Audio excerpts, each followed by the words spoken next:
Hi students, welcome back to For Students Kannada. ಸಾರಿ ಮಕ್ಕಳೇ, ಸ್ವಲ್ಪ ಹುಷಾರಿಲ್ಲದ ಕಾರಣ ವಿಡಿಯೋ ಅಪ್ಲೋಡ್ ಮಾಡೋದಕ್ಕೆ ಆಗಿರಲಿಲ್ಲ. ಸ್ವಲ್ಪ ವಾಯ್ಸ್ ಕೆಟ್ಟೋಗ್ಬಿಟ್ಟಿದೆ, ಅಡ್ಜಸ್ಟ್ ಮಾಡ್ಕೊಳ್ಳಿ. ಇವತ್ತಿನ ವಿಡಿಯೋದಲ್ಲಿ ನಾವು vapour pressure of liquid solution ಅನ್ನೋ ಟಾಪಿಕ್ ಬಗ್ಗೆ ಡಿಸ್ಕಸ್ ಮಾಡೋಣ. Vapour pressure of liquid solutions. ಇಲ್ಲಿ ನಾವು ಲಿಕ್ವಿಡ್ ಸೊಲ್ಯೂಷನ್ಸ್ ನಲ್ಲಿ ವೇಪರ್ ಪ್ರೆಷರ್ ನ ಸ್ಟಡಿ ಮಾಡ್ತೀವಿ. ಲಿಕ್ವಿಡ್ ಸೊಲ್ಯೂಷನ್ಸ್ ಅಂದ್ರೆ ಏನು? ಲಿಕ್ವಿಡ್ ಸೊಲ್ಯೂಷನ್ ನಲ್ಲಿ ಸಾಲ್ವೆಂಟ್ ಬಂದ್ಬಿಟ್ಟು ಯಾವಾಗ್ಲೂ ಲಿಕ್ವಿಡ್ ಆಗಿರುತ್ತೆ ಅಲ್ವಾ? ಸೊ ಸಾಲ್ವೆಂಟ್ ಬಂದ್ಬಿಟ್ಟು ಲಿಕ್ವಿಡ್ ಆಗಿರುತ್ತೆ. ಸಲ್ಯೂಟ್ ಬಂದ್ಬಿಟ್ಟು ಏನಾಗಿರ್ಬೋದು? It may be solid, it may be liquid or it may be gas. ಒಂದು ಲಿಕ್ವಿಡ್ ನಲ್ಲಿ ಸಾಲಿಡ್ ಸಲ್ಯೂಟ್ ಏನಾದ್ರೂ ಪ್ರೆಸೆಂಟ್ ಇದ್ರೆ ಅದನ್ನ ನಾವು ಸಾಲಿಡ್ ಇನ್ ಲಿಕ್ವಿಡ್ ಅಂತ ಕರಿತೀವಿ ಅಲ್ವಾ? ಹಾಗೆ ಲಿಕ್ವಿಡ್ ಸಲ್ಯೂಟ್ ಬಂದ್ಬಿಟ್ಟು ಲಿಕ್ವಿಡ್ ಸಾಲ್ವೆಂಟ್ ನಲ್ಲಿ ಪ್ರೆಸೆಂಟ್ ಇದ್ರೆ ಅದನ್ನ ನಾವು ಲಿಕ್ವಿಡ್ ಇನ್ ಲಿಕ್ವಿಡ್ ಅಂತ ಕರಿತೀವಿ. ಹಾಗೆ ಗ್ಯಾಸ್ ಸಲ್ಯೂಟ್ ನ ಏನಾದ್ರೂ ಲಿಕ್ವಿಡ್ ಸಾಲ್ವೆಂಟ್ ನಲ್ಲಿ ಡಿಸಾಲ್ವ್ ಮಾಡಿದ್ರೆ ಅದನ್ನ ನಾವು ಗ್ಯಾಸ್ ಇನ್ ಲಿಕ್ವಿಡ್ ಅಂತ ಕರಿತೀವಿ. ಈಗಾಗಲೇ ನಾವು ಗ್ಯಾಸ್ ಇನ್ ಲಿಕ್ವಿಡ್ ನ ಸ್ಟಡಿ ಮಾಡಿದೀವಿ. ಯಾವಾಗ ಸ್ಟಡಿ ಮಾಡಿದೀವಿ? Henry's law. Gas in liquid ನ ಯಾವ್ದು ನಮಗೆ ಎಕ್ಸ್ಪ್ಲೇನ್ ಮಾಡುತ್ತೆ? ಹೆನ್ರೀಸ್ ಲಾ ಎಕ್ಸ್ಪ್ಲೇನ್ ಮಾಡುತ್ತೆ ಅಲ್ವಾ? ಇವತ್ತಿನ ವಿಡಿಯೋದಲ್ಲಿ ಸಾಲಿಡ್ ಇನ್ ಲಿಕ್ವಿಡ್ ಹಾಗೆ ಲಿಕ್ವಿಡ್ ಇನ್ ಲಿಕ್ವಿಡ್ ಸೊಲ್ಯೂಷನ್ಸ್ ಗಳ ಬಗ್ಗೆ ನಾವು ಸ್ಟಡಿ ಮಾಡೋಣ. ಅಂದ್ರೆ ನೀವು ಒಂದು ಅರ್ಥ ಮಾಡ್ಕೋಬೇಕು, ವೇಪರ್ ಪ್ರೆಷರ್ ನ ನೀವು ಅರ್ಥ ಮಾಡ್ಕೋಬೇಕಂದ್ರೆ you should know liquid solution. ಅದರಲ್ಲಿ ಯಾವುದು ಸಾಲಿಡ್ ಆಗಿರುತ್ತೆ, ಯಾವುದು ಸಾಲ್ವೆಂಟ್ ಆಗಿರುತ್ತೆ, ಪ್ರತಿಯೊಂದು ಗೊತ್ತಿರಬೇಕು ನಿಮಗೆ. ಬಿಫೋರ್ ಸ್ಟಡಿಂಗ್ ವೇಪರ್ ಪ್ರೆಷರ್ ಈ ಎರಡು ಲಿಕ್ವಿಡ್ ಸೊಲ್ಯೂಷನ್ಸ್ ನಲ್ಲಿ ನೀವು ಅಬ್ಸರ್ವ್ ಮಾಡಿದ್ರೆ ಏನ್ ಗೊತ್ತಾಗುತ್ತೆ? ಒಂದು ಸಾಲಿಡ್ ಇದೆ, ಇಲ್ಲಿ ಲಿಕ್ವಿಡ್ ಇದೆ ಅಲ್ವಾ? ಇಲ್ಲಿ ಲಿಕ್ವಿಡ್ ಇದೆ, ಇಲ್ಲಿ ಲಿಕ್ವಿಡ್ ಇದೆ. ಅಂದ್ರೆ ನಮಗೆ ಟೋಟಲ್ ಆಗಿ ಇಲ್ಲಿ ಕನ್ಸಿಡರ್ ಮಾಡಿದ್ರೆ ಲಿಕ್ವಿಡ್ ಇದೆ, ಇಲ್ಲಿ ಲಿಕ್ವಿಡ್ ಇದೆ ಅಲ್ವಾ? ಇವಿಷ್ಟನ್ನು ಅಬ್ಸರ್ವ್ ಮಾಡಿದ್ರೆ ಇಲ್ಲಿ ನಮ್ಗೆ ಏನ್ ಗೊತ್ತಾಗುತ್ತೆ? ಫಸ್ಟ್ ಸಾಲಿಡ್ ಇದೆ, ಹಾಗೆ ಲಿಕ್ವಿಡ್ ಅಲ್ವಾ? ಸೊ ಲಿಕ್ವಿಡ್ ಇದೆ. ವೇಪರ್ ಪ್ರೆಷರ್ ನ ನೀವು ಅರ್ಥ ಮಾಡ್ಕೋಬೇಕಂದ್ರೆ ಲಿಕ್ವಿಡ್ ಸೊಲ್ಯೂಷನ್ ನಲ್ಲಿ ಫಸ್ಟ್ ನಿಮಗೆ ಈ ಇಂಡಿವಿಜುವಲ್ ಏನಿರುತ್ತೆ, ಇಲ್ಲಿ ಸಾಲಿಡ್ ಲಿಕ್ವಿಡ್ ಸಾಲಿಡ್ ನ ವೇಪರ್ ಪ್ರೆಷರ್ ಹಾಗೆ ಲಿಕ್ವಿಡ್ ವೇಪರ್ ಪ್ರೆಷರ್ ನ ಫಸ್ಟ್ ತಿಳ್ಕೋಬೇಕು. First we will see liquid vapour pressure ಅಲ್ಲಿ ಏನಾಗುತ್ತೆ ಅಂತ. Consider one liquid. Okay, any liquid ನ ಕನ್ಸಿಡರ್ ಮಾಡಿ. ಇಟ್ ಮೇ ಬಿ ವಾಟರ್ ಅಥವಾ ಏನಾದ್ರೂ ಇರ್ಬೋದು, ಅದು ಲಿಕ್ವಿಡ್ ಸ್ಟೇಟ್ ನಲ್ಲಿ ಇರಬೇಕು. ಅದನ್ನ ಕನ್ಸಿಡರ್ ಮಾಡಿ. ಇಲ್ಲಿ ನೀವು ಒಂದು ಅಬ್ಸರ್ವ್ ಮಾಡಿದ್ರೆ ಒಂದು ಲಿಕ್ವಿಡ್ ನ ನೀವು ತಗೊಂಡ್ರೆ ಅದು ಹೇಗಿರುತ್ತೆ ಅಂದ್ರೆ ಇಲ್ಲಿ ಸರ್ಫೇಸ್ ಮಾಲಿಕ್ಯೂಲ್ಸ್ ಅಂತ ಬರುತ್ತೆ. ಸರ್ಫೇಸ್ ಮಾಲಿಕ್ಯೂಲ್ಸ್ ಅಂದ್ರೆ ಯಾವುದು? ಈ ಲಿಕ್ವಿಡ್ ನಲ್ಲಿ, ಲಿಕ್ವಿಡ್ ಸ್ಟೇಟ್ ನಲ್ಲಿ ಏನು ಈ ಲಿಕ್ವಿಡ್ ಫೇಸ್ ಇದೆ, ಇದರಲ್ಲಿ ಸರ್ಫೇಸ್ ನಲ್ಲಿ ಈ ರೀತಿ ಅರೇಂಜ್ ಆಗಿರುತ್ತೆ ಮಾಲಿಕ್ಯೂಲ್ಸ್. ಓಕೆ, ಅದನ್ನ ನಾವು ಸರ್ಫೇಸ್ ಮಾಲಿಕ್ಯೂಲ್ಸ್ ಅಂತ ಕರಿತೀವಿ. ಹಾಗಾದ್ರೆ ಈ ಕೆಳಗಡೆ ಇರೋ ಮಾಲಿಕ್ಯೂಲ್ಸ್ ನ ನಾವೇನಂತ ಕರಿತೀವಿ? ಈ ಕೆಳಗಡೆ ಇರೋ ಮಾಲಿಕ್ಯೂಲ್ಸ್ ನ ನಾವು ಬಲ್ಕ್ ಮಾಲಿಕ್ಯೂಲ್ಸ್ ಅಂತ ಕರಿತೀವಿ. ಇದು ನಿಮಗೆ ಗೊತ್ತಿರಬೇಕು. ಓಕೆ, ಸರ್ಫೇಸ್ ಮಾಲಿಕ್ಯೂಲ್ ಅಂದ್ರೆ ಇದು ಸರ್ಫೇಸ್ ಅಲ್ಲಿ ಅರೇಂಜ್ ಆಗಿರುತ್ತೆ. ಬಲ್ಕ್ ಮಾಲಿಕ್ಯೂಲ್ಸ್ ಅಂದ್ರೆ ಸರ್ಫೇಸ್ ಮಾಲಿಕ್ಯೂಲ್ ಕೆಳಗಡೆ ಅದು ಅರೇಂಜ್ ಆಗಿರುತ್ತೆ. ಈ ಸರ್ಫೇಸ್ ಮಾಲಿಕ್ಯೂಲ್ ಫೀಚರ್ಸ್ ಏನಂತ ನಾವು ನೋಡೋದಾದ್ರೆ ಇದಕ್ಕೆ ತುಂಬಾ ಕೈನೆಟಿಕ್ ಎನರ್ಜಿ ಇರುತ್ತೆ. ಅದನ್ನ ನೀವು ಅರ್ಥ ಮಾಡ್ಕೋಬೇಕು. ಓಕೆ, ಇದು ಮೇಲ್ಗಡೆ ಇದೆ ಅಂದ್ರೆ ಅರ್ಥ ಏನು? ಇದು ಕೆಳಗಡೆಯಿಂದ ಮೇಲ್ ಬಂದಿದೆ ಅಂದ್ರೆ ಇದರ energy, kinetic energy, moving energy ತುಂಬಾ ಇದೆ ಅಂತ ಅರ್ಥ. ಸೆಕೆಂಡ್ ಪಾಯಿಂಟ್, ಈ ಸರ್ಫೇಸ್ ಮಾಲಿಕ್ಯೂಲ್ಗಳಿಗೆ ತುಂಬಾ ಕಡಿಮೆ ಫೋರ್ಸ್ ಆಫ್ ಅಟ್ರಾಕ್ಷನ್ ಇರುತ್ತೆ. ನೀವಿಲ್ಲಿ ಬಲ್ಕ್ ಮಾಲಿಕ್ಯೂಲ್ಸ್ ಹಾಗೆ ಸರ್ಫೇಸ್ ಮಾಲಿಕ್ಯೂಲ್ಸ್ ಇದನ್ನ ಅಬ್ಸರ್ವ್ ಮಾಡಿದ್ರೆ ಏನ್ ಗೊತ್ತಾಗುತ್ತೆ? ಬಲ್ಕ್ ಮಾಲಿಕ್ಯೂಲ್ಸ್ ನಲ್ಲಿ ನಿಮಗೆ ಎಲ್ಲಾ ಕಡೆಯಿಂದನೂ ಫೋರ್ಸ್ ಇದೆ ಅಲ್ವಾ?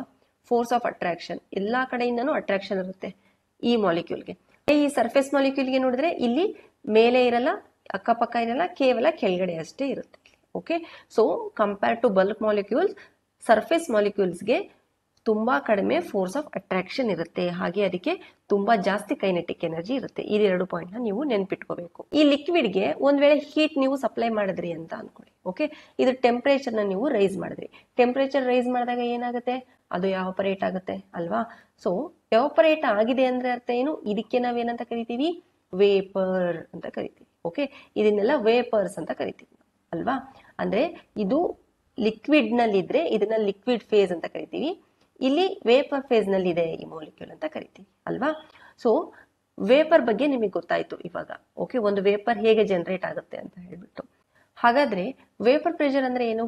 ಈ ತರ ಇರುವಾಗ ನಾವಿಲ್ಲಿ ವೇಪರ್ ಪ್ರೆಷರ್ ನ ಕಂಡಿಡ್ಕೋಬಹುದಾ ಅಂತ ನಾವು ನೋಡೋದಾದ್ರೆ ಇಲ್ಲಿ ವೇಪರ್ ಪ್ರೆಷರ್ ನ ನಾವು ಹೇಳೋದಿಕ್ಕೆ ಆಗಲ್ಲ. ಏನಕ್ಕಂದ್ರೆ ಈ ಸಿಸ್ಟಮ್ ಏನಿದೆ ಇದು ಓಪನ್ ಇದೆ ಅಲ್ವಾ? ನೀವ್ ಇಲ್ಲೇನಾದ್ರೂ ಒಂದು ಕಂಟೈನರ್ ತಗೊಂಡ್ಬಿಟ್ಟು, ಒಂದ್ ಪಾತ್ರೆ ಏನಾದ್ರೂ ತಗೊಂಡ್ಬಿಟ್ಟು ಹೀಟ್ ಮಾಡಿದ್ರೆ ಎಲ್ಲ ಆವಿಯಾಗಿ ಹೋಗ್ಬಿಡುತ್ತೆ ಮೇಲೆ ಅಲ್ವಾ? ಸೊ ಅಲ್ಲಿ ಪ್ರೆಷರ್ ಡೆವಲಪ್ ಆಗಲ್ಲ. ಅದಕ್ಕೆ ನಾವಿಲ್ಲಿ ವೇಪರ್ ಪ್ರೆಷರ್ ನ ಹೇಳೋದಕ್ ಬರಲ್ಲ. ಈ ಪ್ರೊಸೆಸ್ ಏನಾಗಿದೆ, ಇದು ಓಪನ್ ಸಿಸ್ಟಮ್ ನಲ್ಲಿ ಆಗಿದೆ. ಇದನ್ನ ಕ್ಲೋಸ್ ಸಿಸ್ಟಮ್ ನಲ್ಲಿ ಈ ಪ್ರೊಸೆಸ್ ಆಗ್ಬೇಕು. ಅಂದ್ರೆ ಹೇಗಾಗಿರುತ್ತೆ? ಇದೇ ಲಿಕ್ವಿಡ್ ನ ಕ್ಲೋಸ್ ಸಿಸ್ಟಮ್ ನಲ್ಲಿ ತಗೊಳ್ಳಿ. ಕ್ಲೋಸ್ ಸಿಸ್ಟಮ್ ಅಂದ್ರೆ ಹೇಗಿರುತ್ತೆ, ಸಿ ಈ ಕಂಟೈನರ್ ಓಪನ್ ಇದೆಯಲ್ವಾ, ಈ ಕಂಟೈನರ್ ಇಲ್ಲಿ ಕ್ಲೋಸ್ ಆಗ್ಬಿಟ್ಟಿರುತ್ತೆ ಟಾಪ್. ಓಕೆ, ಈ ಕ್ಲೋಸ್ ಸಿಸ್ಟಮ್ಗೆ ನೀವು ಹೀಟ್ ಏನಾದ್ರು ಸಪ್ಲೈ ಮಾಡಿದ್ರೆ ಏನಾಗುತ್ತೆ, ಇಲ್ಲೂ ಸಹ ಟೆಂಪರೇಚರ್ ರೈಸ್ ಆಗ್ಬಿಟ್ಟು ನಮಗೆ ವೇಪರ್ ಫಾರ್ಮ್ ಆಗುತ್ತೆ. ಬಟ್ ಇಲ್ಲಿ ವೇಪರ್ ಏನಿರುತ್ತೆ ಅದು ಈಚೆ ಬರಲ್ಲ, ಆ ಕಂಟೈನರ್ ಒಳಗಡೆನೆ ಇರುತ್ತೆ. ಏನಕ್ಕಂದ್ರೆ ಇದು ಕ್ಲೋಸ್ ಸಿಸ್ಟಮ್ ಆಗಿರುತ್ತೆ ಅಲ್ವಾ. ಈ ರೀತಿ ಒಂದು ಕ್ಲೋಸ್ ಸಿಸ್ಟಮ್ ನಲ್ಲಿ ವೇಪರ್ಸ್ ಡೆವಲಪ್ ಆದಾಗ ನೀವೇನಾದ್ರೂ ಫಾರ್ ಎಕ್ಸಾಂಪಲ್ ಇಲ್ಲೊಂದು ಬ್ಯಾರೋಮೀಟರ್ ಫಿಕ್ಸ್ ಮಾಡಿದ್ರಿ ಅಂತ ಅನ್ಕೊಳ್ಳಿ. ಓಕೆ, ಬ್ಯಾರೋಮೀಟರ್ ಫಿಕ್ಸ್ ಮಾಡಿದ್ರಿ ಅಂತ ಅನ್ಕೊಳ್ಳಿ, ಅಂದ್ರೆ ನಿಮಗೆ ಪ್ರೆಷರ್ ನ ಮೆಜರ್ ಮಾಡೋ ಒಂದು ಡಿವೈಸ್ ನ ಇಲ್ಲಿ ಫಿಕ್ಸ್ ಮಾಡಿದ್ರಿ ಅಂತ ಅನ್ಕೊಳ್ಳಿ. ಈ ರೀತಿ ಸಿಚುಯೇಷನ್ ಇದ್ದಾಗ ಏನಾಗುತ್ತೆ, ಇಲ್ಲೊಂದು ಪ್ರೆಷರ್ ಡೆವಲಪ್ ಆಗಿರುತ್ತೆ. ಓಕೆ, ಇಲ್ಲಿ ನಿಮಗೆ ಅದು ತೋರಿಸುತ್ತೆ ಎಷ್ಟು ರೀಡಿಂಗ್ ಇದೆ ಅಂತ, ಒಂದು ಪ್ರೆಷರ್ ನ ತೋರಿಸುತ್ತೆ. ಓಕೆ, ಏನಾದ್ರೂ ನೀವು 80 ಟೆಂಪರೇಚರ್ ಕೊಟ್ಟಿರ್ತೀರಾ ಅಂತ ಹೇಳ್ಬಿಟ್ಟು, ಓಕೆ, ಇಲ್ಲಿ 80 ಡಿಗ್ರಿ ಸೆಲ್ಸಿಯಸ್ ನೀವು ಪ್ರೊವೈಡ್ ಮಾಡಿರ್ತೀರಾ ಹೀಟ್ ನ.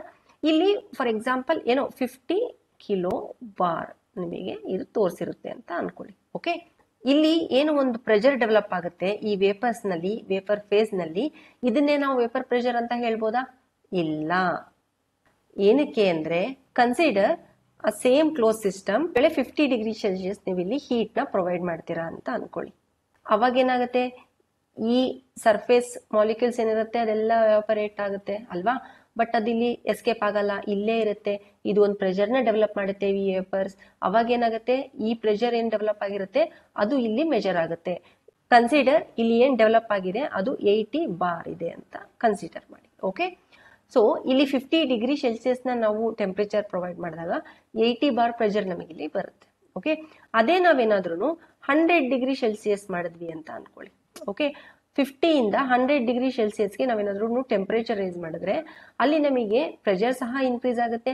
ಏನಕ್ಕಂದ್ರೆ ಇಲ್ಲಿ 50 ಡಿಗ್ರಿ ಸೆಲ್ಸಿಯಸ್ ಇದ್ದಾಗ ಕೆಲವೊಂದು ಮಾಲಿಕ್ಯೂಲ್ ಅಷ್ಟೇ ನಮಗೆ ಆಪರೇಟ್ ಆಗುತ್ತೆ ಅಲ್ವಾ, ಅದು ಪ್ರೆಷರ್ ನ ಡೆವಲಪ್ ಮಾಡಿರುತ್ತೆ. ಅದೇ ನಾವು ಟೆಂಪರೇಚರ್ ಇನ್ಕ್ರೀಸ್ ಮಾಡಿದ್ರೆ ಇನ್ನೂ ತುಂಬಾ ಮಾಲಿಕ್ಯೂಲ್ ಆಪರೇಟ್ ಆಗುತ್ತೆ, ಇಲ್ಲಿ ವೇಪರ್ ಗಳ ಸಂಖ್ಯೆ ಜಾಸ್ತಿ ಆಗುತ್ತೆ, ಸೊ ಅಲ್ಲಿ ಪ್ರೆಷರು ಜಾಸ್ತಿ ಆಗಿರುತ್ತೆ. ಸೊ 80 ಬಾರ್ ಇಂದ ಅದು ನಮಗೆ 120 ಬಾರ್ ಆಗ್ಬೋದು ಅಲ್ವಾ. ಸೊ ಇದೇ ರೀತಿ ನಾವು ಟೆಂಪರೇಚರ್ ಜಾಸ್ತಿ ಮಾಡ್ತಾ ಹೋದಂತೆಲ್ಲ ನಮಗೆ ಇಲ್ಲಿ ಪ್ರೆಷರ್ ಸಹ ಜಾಸ್ತಿ ಆಗ್ತಾ ಹೋಗುತ್ತೆ. ವೇಪರ್ ಪ್ರೆಷರ್ ಅಂದ್ರೆ ಇಲ್ಲಿ ಡೆವಲಪ್ ಆಗೋ ಪ್ರೆಷರ್ ಏನಿರುತ್ತೆ ಅದು ಕಾನ್ಸ್ಟೆಂಟ್ ಇರಬೇಕು. ಓಕೆ, ಸೊ ಈ ಪ್ರೆಷರ್ ಯಾವಾಗ ಕಾನ್ಸ್ಟೆಂಟ್ ಆಗುತ್ತೆ, ಇದು ಒಂದ್ ಸರ್ಟನ್ ಪಾಯಿಂಟ್ ಕಾನ್ಸ್ಟೆಂಟ್ ಆಗುತ್ತೆ. ಅದು ಯಾವಾಗ ಅಂತ ನಾವು ನೋಡೋದಾದ್ರೆ at dynamic equilibrium. Dynamic equilibrium ಅಂದ್ರೆ ಏನು, ಈಗಾಗಲೇ ಓದಿದೀವಿ ಅಲ್ವಾ. ಡೈನಮಿಕ್ ಈಕ್ವಿಲಿಬ್ರಿಯಂ ಏನಾಗಬೇಕು, ರೇಟ್ ಆಫ್ ವೇಪರ್ಸ್ ಎಂಟರಿಂಗ್ ಬಂದ್ಬಿಟ್ಟು ರೇಟ್ ಆಫ್ ವೇಪರ್ಸ್ ಲಿವಿಂಗ್ ಗೆ ಈಕ್ವಲ್ ಆಗಬೇಕು. ಅಂದ್ರೆ rate of vaporisation is equals to rate of condensation ಆಗಿರಬೇಕು. ಇಲ್ಲಿ ಎಷ್ಟು ಮಾಲಿಕ್ಯೂಲ್ಗಳು ನಮಗೆ ಈ ಲಿಕ್ವಿಡ್ ಫೇಸ್ ಇಂದ ವೇಪರ್ ಫೇಸ್ ಗೆ ನಮಗೆ ಕನ್ವರ್ಟ್ ಆಗುತ್ತೋ ಅಷ್ಟೇ ಮಾಲಿಕ್ಯೂಲ್ಗಳು ನಮಗೆ ವೇಪರ್ ಇಂದ ಲಿಕ್ವಿಡ್ ಫೇಸ್ ಗೆ ಕನ್ವರ್ಟ್ ಆಗುತ್ತೆ. ಅದನ್ನ ನಾವು ಡೈನಮಿಕ್ ಈಕ್ವಿಲಿಬ್ರಿಯಂ ಅಂತ ಕರಿತೀವಿ. ಓಕೆ, ಸೊ ಈ ತರ ಒಂದು ಡೈನಮಿಕ್ ಈಕ್ವಿಲಿಬ್ರಿಯಂ ಡೆವಲಪ್ ಆದಾಗ ಇಲ್ಲಿ ಏನು ಪ್ರೆಷರ್ ಇರುತ್ತಲ್ವಾ ಅದನ್ನೇ ನಾವು ವೇಪರ್ ಪ್ರೆಷರ್ ಅಂತ ಕರೆಯೋದು.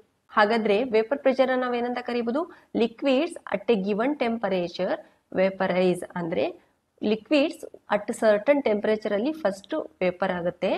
ಹಾಗೆ under equilibrium condition the pressure exerted by the vapors of the liquid over the liquid phase is called vapor pressure ಅಂತ ಕೇಳ್ತೀವಿ. ಅಂದ್ರೆ ಇಲ್ಲಿ ಅಂಡರ್ ಈಕ್ವಿಲಿಬ್ರಿಯಂ ಅಂದ್ರೆ ಇಲ್ಲಿ ನಮಗೆ ನಂಬರ್ ಆಫ್ ಪಾರ್ಟಿಕಲ್ಸ್ ಎಂಟರ್ ಆಗೋದು ಲಿಕ್ವಿಡ್ ನ, ಹಾಗೆ ನಂಬರ್ ಆಫ್ ಪಾರ್ಟಿಕಲ್ಸ್ ಲಿಕ್ವಿಡ್ ಇಂದ ಗ್ಯಾಸ್ ಫೇಸ್ ಗೆ ಎಂಟರ್ ಆಗೋದು ಎರಡು ಸೇಮ್ ಆಗಬೇಕು. Okay, under equilibrium conditions the pressure excited by the vapours of the liquid over the liquid phase is called vapour pressure ಅಂತ ಹೇಳ್ತಾರೆ. ಅಂದ್ರೆ ಈ ಲಿಕ್ವಿಡ್ ಫೇಸ್ ಏನಿರುತ್ತೆ ಅದ್ರ ಮೇಲೆ ಏನಿರುತ್ತೆ ಓಕೆ ಆ ವೇಪರ್ಸ್ ಏನು ಪ್ರೆಷರ್ ನ ಎಕ್ಸೈಟ್ ಮಾಡುತ್ತೆ ಅದನ್ನೇ ನಾವು ವೇಪರ್ ಪ್ರೆಷರ್ ಅಂತ ಕರಿತೀವಿ. ನೆಕ್ಸ್ಟ್ ಈ ಲಿಕ್ವಿಡ್ ನ ಏನ್ ತಗೊಂಡಿದೀವಿ ನಾವಿಲ್ಲಿ, ಇಲ್ಲಿ ಇದನ್ನ 1 ಅಂತ ಕನ್ಸಿಡರ್ ಮಾಡಿ. ಅಂದ್ರೆ ಇದ್ರ ಹೆಸರೇ 1 ಅಂತ ಕನ್ಸಿಡರ್ ಮಾಡಿ.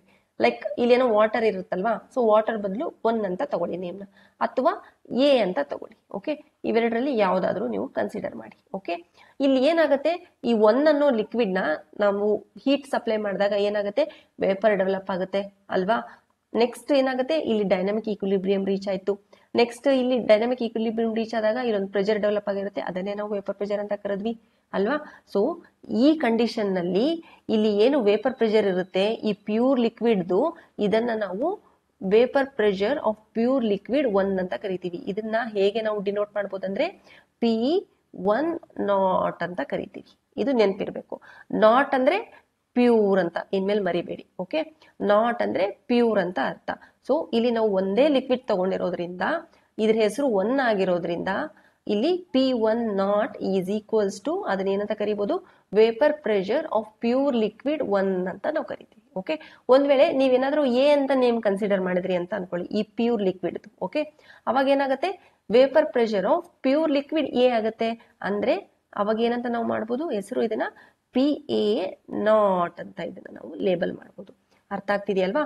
ಸೊ ಒಂದು ಕ್ಲೋಸ್ ಸಿಸ್ಟಮ್ ನಲ್ಲಿ ಒಂದೇನಾದ್ರೂ ಲಿಕ್ವಿಡ್ ವೇಪರ್ ಪ್ರೆಷರ್ ಡೆವಲಪ್ ಆಗಿದೆ ಅಂದ್ರೆ ಅದನ್ನ ನಾವು ಹೇಗೆ ಡಿನೋಟ್ ಮಾಡಬೇಕು, ನಾಟ್ ಮೂಲಕ ಡಿನೋಟ್ ಮಾಡಬೇಕು.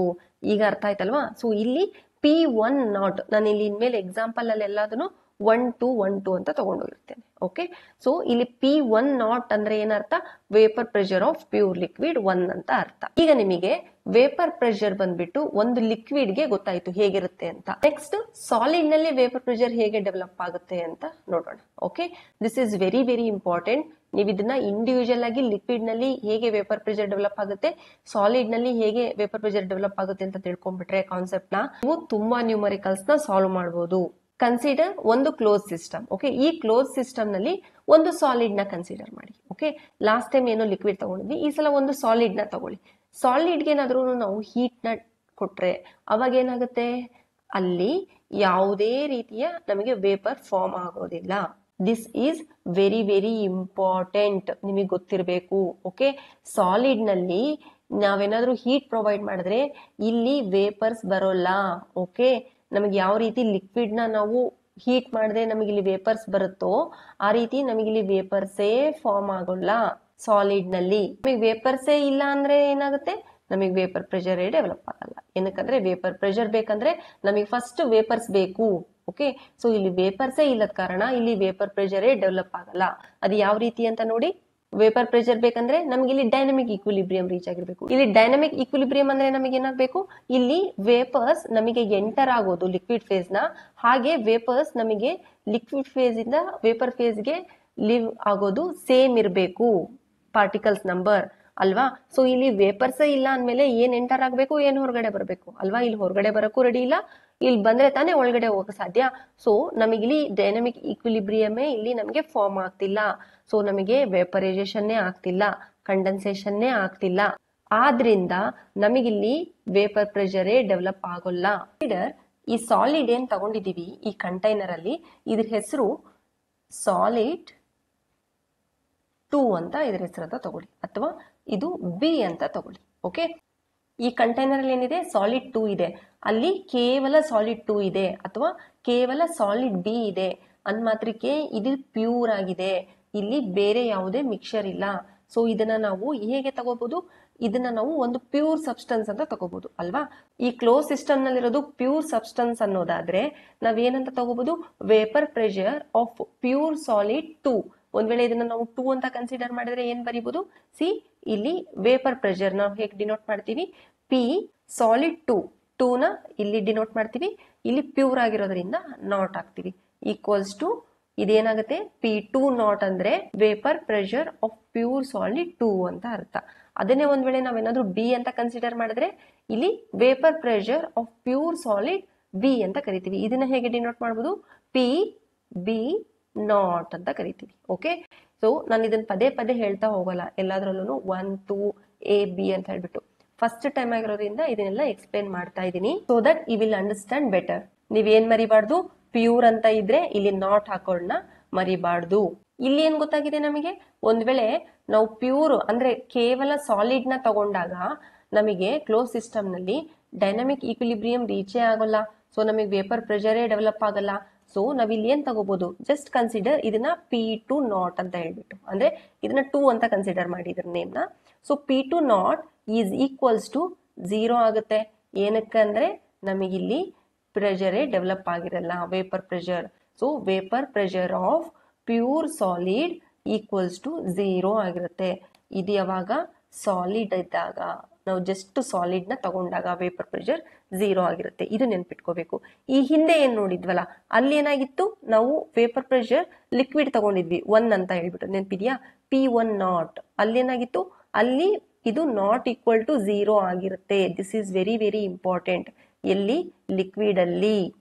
ಓಕೆ, ಸಾಲಿಡ್ ಅಲ್ಲಿ ನಮಗೆ ಈಕ್ವಲ್ಸ್ ಟು 0 ಆಗಿರುತ್ತೆ, ಲಿಕ್ವಿಡ್ ಅಲ್ಲಿ it is not equal to 0 ಆಗುತ್ತೆ. ಲಿಕ್ವಿಡ್ ಅಲ್ಲಿ ಇಲ್ಲಿ ವೇಪರ್ ಬರುತ್ತೆ, ಸೊ ಒಂದೇನೋ ವೇಪರ್ ಪ್ರೆಷರ್ ಇರುತ್ತೆ, ಅದಕ್ಕೆ it is not equals to 0. ಇಲ್ಲಿ ವೇಪರ್ ಪ್ರೆಷರ್ ಡೆವಲಪ್ ಆಗಲ್ಲ, ಅದಕ್ಕೆ ಇದು ಈಕ್ವಲ್ಸ್ ಟು 0 ಆಗಿರುತ್ತೆ. This is very very important, these two. Next, factors affecting vapour pressure ನ ನೋಡೋಣ.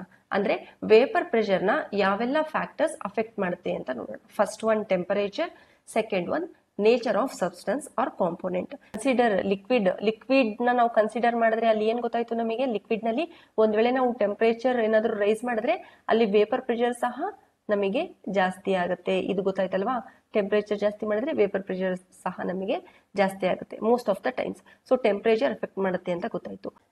ನೆಕ್ಸ್ಟ್, ಸಬ್ಸ್ಟೆನ್ಸ್ ಅಥವಾ ಕಾಂಪೋನೆಂಟ್ ನ ನೇಚರ್ ಸಹ ವೇಪರ್ ಪ್ರೆಷರ್ ನ ಎಫೆಕ್ಟ್ ಮಾಡುತ್ತೆ. ಅದು ಯಾವ ರೀತಿ ಅಂತ ನಾವು ನೋಡೋದಾದ್ರೆ, ಒಂದು ಕಾಂಪೋನೆಂಟ್ ನ ನೇಚರ್ ನ ನಾವು 2 ಭಾಗಗಳಾಗಿ ವಿಂಗಡಿಸ್ತೀವಿ. ಒಂದು ವೊಲಟೈಲ್ ಹಾಗೆ non volatile. This is very very important. Okay, ನೀವು ಇದನ್ನ ಅರ್ಥ ಮಾಡ್ಕೊಂಡ್ರೇನೆ ನಿಮಗೆ ಸೊಲ್ಯೂಷನ್ ವೇಪರ್ ಪ್ರೆಷರ್, ಇಷ್ಟೊತ್ತು ನೀವು ವೇಪರ್ ಪ್ರೆಷರ್ ಏನ್ ಕಲ್ತಿದ್ದೀರಾ ಅದು individual just solid, individual just ಲಿಕ್ವಿಡ್ದು. ಓಕೆ, ಬಟ್ ಸೊಲ್ಯೂಷನ್ ಅಲ್ಲಿ 2 ಪ್ರೆಸೆಂಟ್ ಇರುತ್ತೆ ಅಲ್ವಾ? ಯಾವುದು? ಸಲ್ಯೂಟ್ ಪ್ಲಸ್ ಸಾಲ್ವೆಂಟ್ 2 ಪ್ರೆಸೆಂಟ್ ಇರುತ್ತೆ. ಇದನ್ನ ತಿಳ್ಕೊಬೇಕಂದ್ರೆ you should know nature of substance ಅಥವಾ ಕಾಂಪೋನೆಂಟ್. ಕಾಂಪೋನೆಂಟ್ ನೇಚರ್ ನ ಅಂದ್ರೆ ಒಂದು ಸೊಲ್ಯೂಷನ್ ಒಳಗಡೆ ಸಲ್ಯೂಟ್ ಅನ್ನೋದು ಒಂದು ಕಾಂಪೋನೆಂಟ್, ಸೊಲ್ಯೂಷನ್ ಅಲ್ಲಿ ಸಾಲ್ವೆಂಟ್ ಅನ್ನೋದು ಒಂದು ಕಾಂಪೋನೆಂಟ್. ಆ ಕಾಂಪೋನೆಂಟ್ ಗಳ ನೇಚರ್ ಗಳನ್ನ ನಾವು 2 ತರಹದಲ್ಲಿ ಹೇಳ್ತೇವೆ. ಒಂದು ವೊಲಟೈಲ್ ಕಾಂಪೋನೆಂಟ್, ಇನ್ನೊಂದು ನಾನ್ ವೊಲಟೈಲ್ ಕಾಂಪೋನೆಂಟ್ ಅಂತ ಹೇಳ್ಬಿಟ್ಟು. ಹಾಗಾದ್ರೆ ವೊಲಟೈಲ್ ಕಾಂಪೋನೆಂಟ್ ಅಂದ್ರೆ ಏನು? ಆ ಕಾಂಪೋನೆಂಟ್ ಬಂದ್ಬಿಟ್ಟು ಎವಾಪರೇಟ್ ಆಗೋದಕ್ಕೆ ಇಷ್ಟಪಡುತ್ತೆ. It's tend to get evaporate. ಅಂದ್ರೆ ಕನ್ಸಿಡರ್ ಇಲ್ಲಿ ಒಂದು ಕಂಟೈನರ್ ಇದೆ ಅಂತ ಹೇಳ್ಬಿಟ್ಟು. Okay, it may be open or closed, ಯಾವ್ದಾದ್ರು ತಗೊಳ್ಳಿ. ಜಸ್ಟ್ ನಾನು ಇಲ್ಲಿ ಎವಾಪರೇಷನ್ ಬಗ್ಗೆ ಮಾತಾಡ್ತಾ ಇದ್ದೀನಿ. ಇಲ್ಲಿ ಮಾಲಿಕ್ಯೂಲ್ ಇದ್ರೆ ಅದು ಎವಾಪರೇಟ್ ಆಗೋದಕ್ಕೆ ಇಷ್ಟಪಡುತ್ತೆ, ಅದನ್ನ ನಾವು ವೊಲಟೈಲ್ ಕಾಂಪೋನೆಂಟ್ ಅಥವಾ ವೊಲಟೈಲ್ ಸಬ್ಸ್ಟೆನ್ಸ್ ಅಂತ ಕರಿತೀವಿ. ಅದೇ ನಾನ್ ವೊಲಟೈಲ್ ಅಂದ್ರೆ ಅದು ಎವಾಪರೇಟ್ ಆಗೋದಕ್ಕೆ ಇಷ್ಟಪಡಲ್ಲ. ಒಂದ್ ವೇಳೆ ನೀವು ಒಂದು ಕಾಂಪೋನೆಂಟ್ ತಗೊಂಡ್ರೆ ಅದು ನೀವು ಹೀಟ್ ಮಾಡಿದ್ರು ಅದು ಎವಾಪರೇಟ್ ಆಗೋದಕ್ಕೆ ಇಷ್ಟಪಡಲ್ಲ, ಅದನ್ನ ನಾವು ನಾನ್ ವೊಲಟೈಲ್ ಕಾಂಪೋನೆಂಟ್ ಅಂತ ಕರಿತೀವಿ. ವೊಲಟೈಲ್ ಕಾಂಪೋನೆಂಟ್ಗೆ ಎಕ್ಸಾಂಪಲ್ ನೋಡೋದಾದ್ರೆ ವಾಟರ್ ಹಾಗೆ ಎಥೆನಾಲ್. ಎಥೆನಾಲ್ ಅಂದ್ರೂ ಆಲ್ಕೋಹಾಲ್ ಎವಾಪರೇಟ್ ಆಗ್ಬಿಡುತ್ತೆ, ಎವಾಪರೇಟ್ ಆಗೋದಕ್ಕೆ ಇಷ್ಟಪಡುತ್ತೆ, ವೊಲಟೈಲ್ ಕಾಂಪೋನೆಂಟ್ ಅಂತ ನಿಮಗೆ ಗೊತ್ತಿರುತ್ತೆ. ಬಟ್ ವಾಟರ್ ಸಹ ನಿಮಗೆ ವೊಲಟೈಲ್ ಕಾಂಪೌಂಡ್ ಅಂತ ಡೌಟ್ ಬರ್ಬೋದು. ಎಸ್, ವಾಟರ್ ಸಹ ವೊಲಟೈಲ್ ಕಾಂಪೌಂಡ್, ಅದು ಸಹ ಎವಾಪರೇಟ್ ಆಗೋದಕ್ಕೆ ಇಷ್ಟಪಡುತ್ತೆ. ವಾಟರ್ ಬಂದ್ಬಿಟ್ಟು 100 ಡಿಗ್ರಿನಲ್ಲಿ ಇದ್ದಾಗ ಮಾತ್ರ ಎವಾಪರೇಟ್ ಆಗುತ್ತೆ ಅಂದ್ಕೋಬೇಡಿ. ಇವೊಂದು ಅದು 100 ಡಿಗ್ರಿಗಿಂತ ಕಡಿಮೆ ಇದ್ರೂ ಎವಾಪರೇಟ್ ಆಗುತ್ತೆ. ಫಾರ್ ಎಕ್ಸಾಂಪಲ್, ನೀವೇನಾದ್ರೂ ವಾಟರ್ ಮಾರ್ನಿಂಗ್ ಎದ್ದ ತಕ್ಷಣ ವಾಟರ್ ಕುಡಿತೀರಾ ಅಲ್ವಾ? ತುಂಬಾ ಜನ ಬಿಸಿನೀರು ಕುಡಿತೀರಾ ಅಂತ ಅನ್ಕೊಳ್ಳಿ. ಬಿಸಿನೀರನ್ನ ಏನು ಬಾಯ್ಲ್ ಮಾಡ್ಕೊಂಡ್ಬಿಟ್ಟು ಬಾಯ್ಲ್ ವಾಟರ್ನೇ ಕುಡಿತೀರಾ ನೀವು? ಇಲ್ಲ ತಾನೆ. ಸ್ವಲ್ಪ ಅದನ್ನ ಆರೋದಕ್ಕೆ ಬಿಡ್ತೀರಾ ಅಲ್ವಾ? ಆರೋದಕ್ಕೆ ಬಿಟ್ಟ ತಕ್ಷಣ ಅದ್ರದ್ದು ಟೆಂಪರೇಚರ್ ಅರೌಂಡ್ 40 ಇರುತ್ತೆ ಅಂತ ಅನ್ಕೊಳ್ಳಿ. ಇನ್ನು ನೀವು ಆರ್ಲಿ ಅಂತ ಬಿಟ್ಟಿರ್ತೀರಾ, ಅದಕ್ಕೆ ಒಂದು ಏನಾದ್ರೂ ಪ್ಲೇಟ್ ನ ಮುಚ್ಚಾಕಿರ್ತೀರಾ ಅಂತ ಅನ್ಕೊಳ್ಳಿ. ನೀವು ಆ ಪ್ಲೇಟ್ ನ ತೆಗೆದ್ರೆ ಇಲ್ಲಿ ಏನ್ ಫಾರ್ಮ್ ಆಗಿರುತ್ತೆ? ಬಬಲ್ ಫಾರ್ಮ್ ಆಗಿರುತ್ತೆ. ನೀವು ಸ್ಟವ್ ಇಂದ ಇಳಿಸಿದ ಮೇಲೂ ನಿಮ್ ಕಪ್ಪಲ್ಲಿ ಇಲ್ಲಿ ಬಬಲ್ ಫಾರ್ಮ್ ಆಗಿರುತ್ತೆ ಅಂದ್ರೆ ಅರ್ಥ ಏನು? ಅಲ್ಲಿ ನಿಮಗೆ ವೇಪರ್ಸ್ ಫಾರ್ಮ್ ಆಗ್ತಿದೆ, ಅಂದ್ರೆ ಅದು ವೇಪರೇಟ್ ಆಗೋದಕ್ಕೆ ಇಷ್ಟಪಡ್ತಿದೆ. ಇವೊಂದು ಅದು 100 ಡಿಗ್ರಿ ಇಲ್ಲ ಅಂದ್ರೂ ಸಹ ಅಲ್ಲಿ ವೇಪರ್ ಆಗೋದಕ್ಕೆ ಇಷ್ಟಪಡ್ತಿದೆ. ಸೊ ವಾಟರ್ಗೆ it is not necessary to get evaporate at 100 degree ಅನ್ನೋದು ನಿಮಗೆ ಗೊತ್ತಿರಬೇಕು. So water is example for volatile component.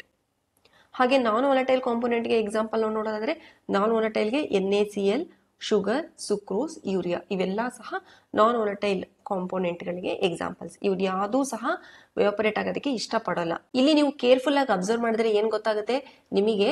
Water, ethanol ಇದೆರಡು ಏನು ಲಿಕ್ವಿಡ್, ಅಂದ್ರೆ ವೊಲಟೈಲ್ ಕಾಂಪೋನೆಂಟ್ಗಳು ಲಿಕ್ವಿಡ್ಗಳಾಗಿದೆ. ಹಾಗೆ ಇಲ್ಲಿ ಅಬ್ಸರ್ವ್ ಮಾಡಿ, ನಾನ್ ವೊಲಟೈಲ್ ಕಾಂಪೋನೆಂಟ್ಗಳು ನಮಗೆ ಏನಾಗಿದೆ? ಸಾಲಿಡ್ಸ್ ಆಗಿದೆ ಅಲ್ವಾ? ಇದನ್ನ ನೀವು ಕ್ಲೀನ್ ಆಗಿ ಅಬ್ಸರ್ವ್ ಮಾಡಿದ್ರೆ ಈ 2 ಪಾಯಿಂಟ್ ಗೊತ್ತಾಗುತ್ತೆ ನಿಮಗೆ. ಅಂದ್ರೆ ಅಗೇನ್ ಇಲ್ಲಿ ನಾವು ಎಲ್ಲಿಗೆ ಹೋಗ್ತಾ ಇದೀವಿ?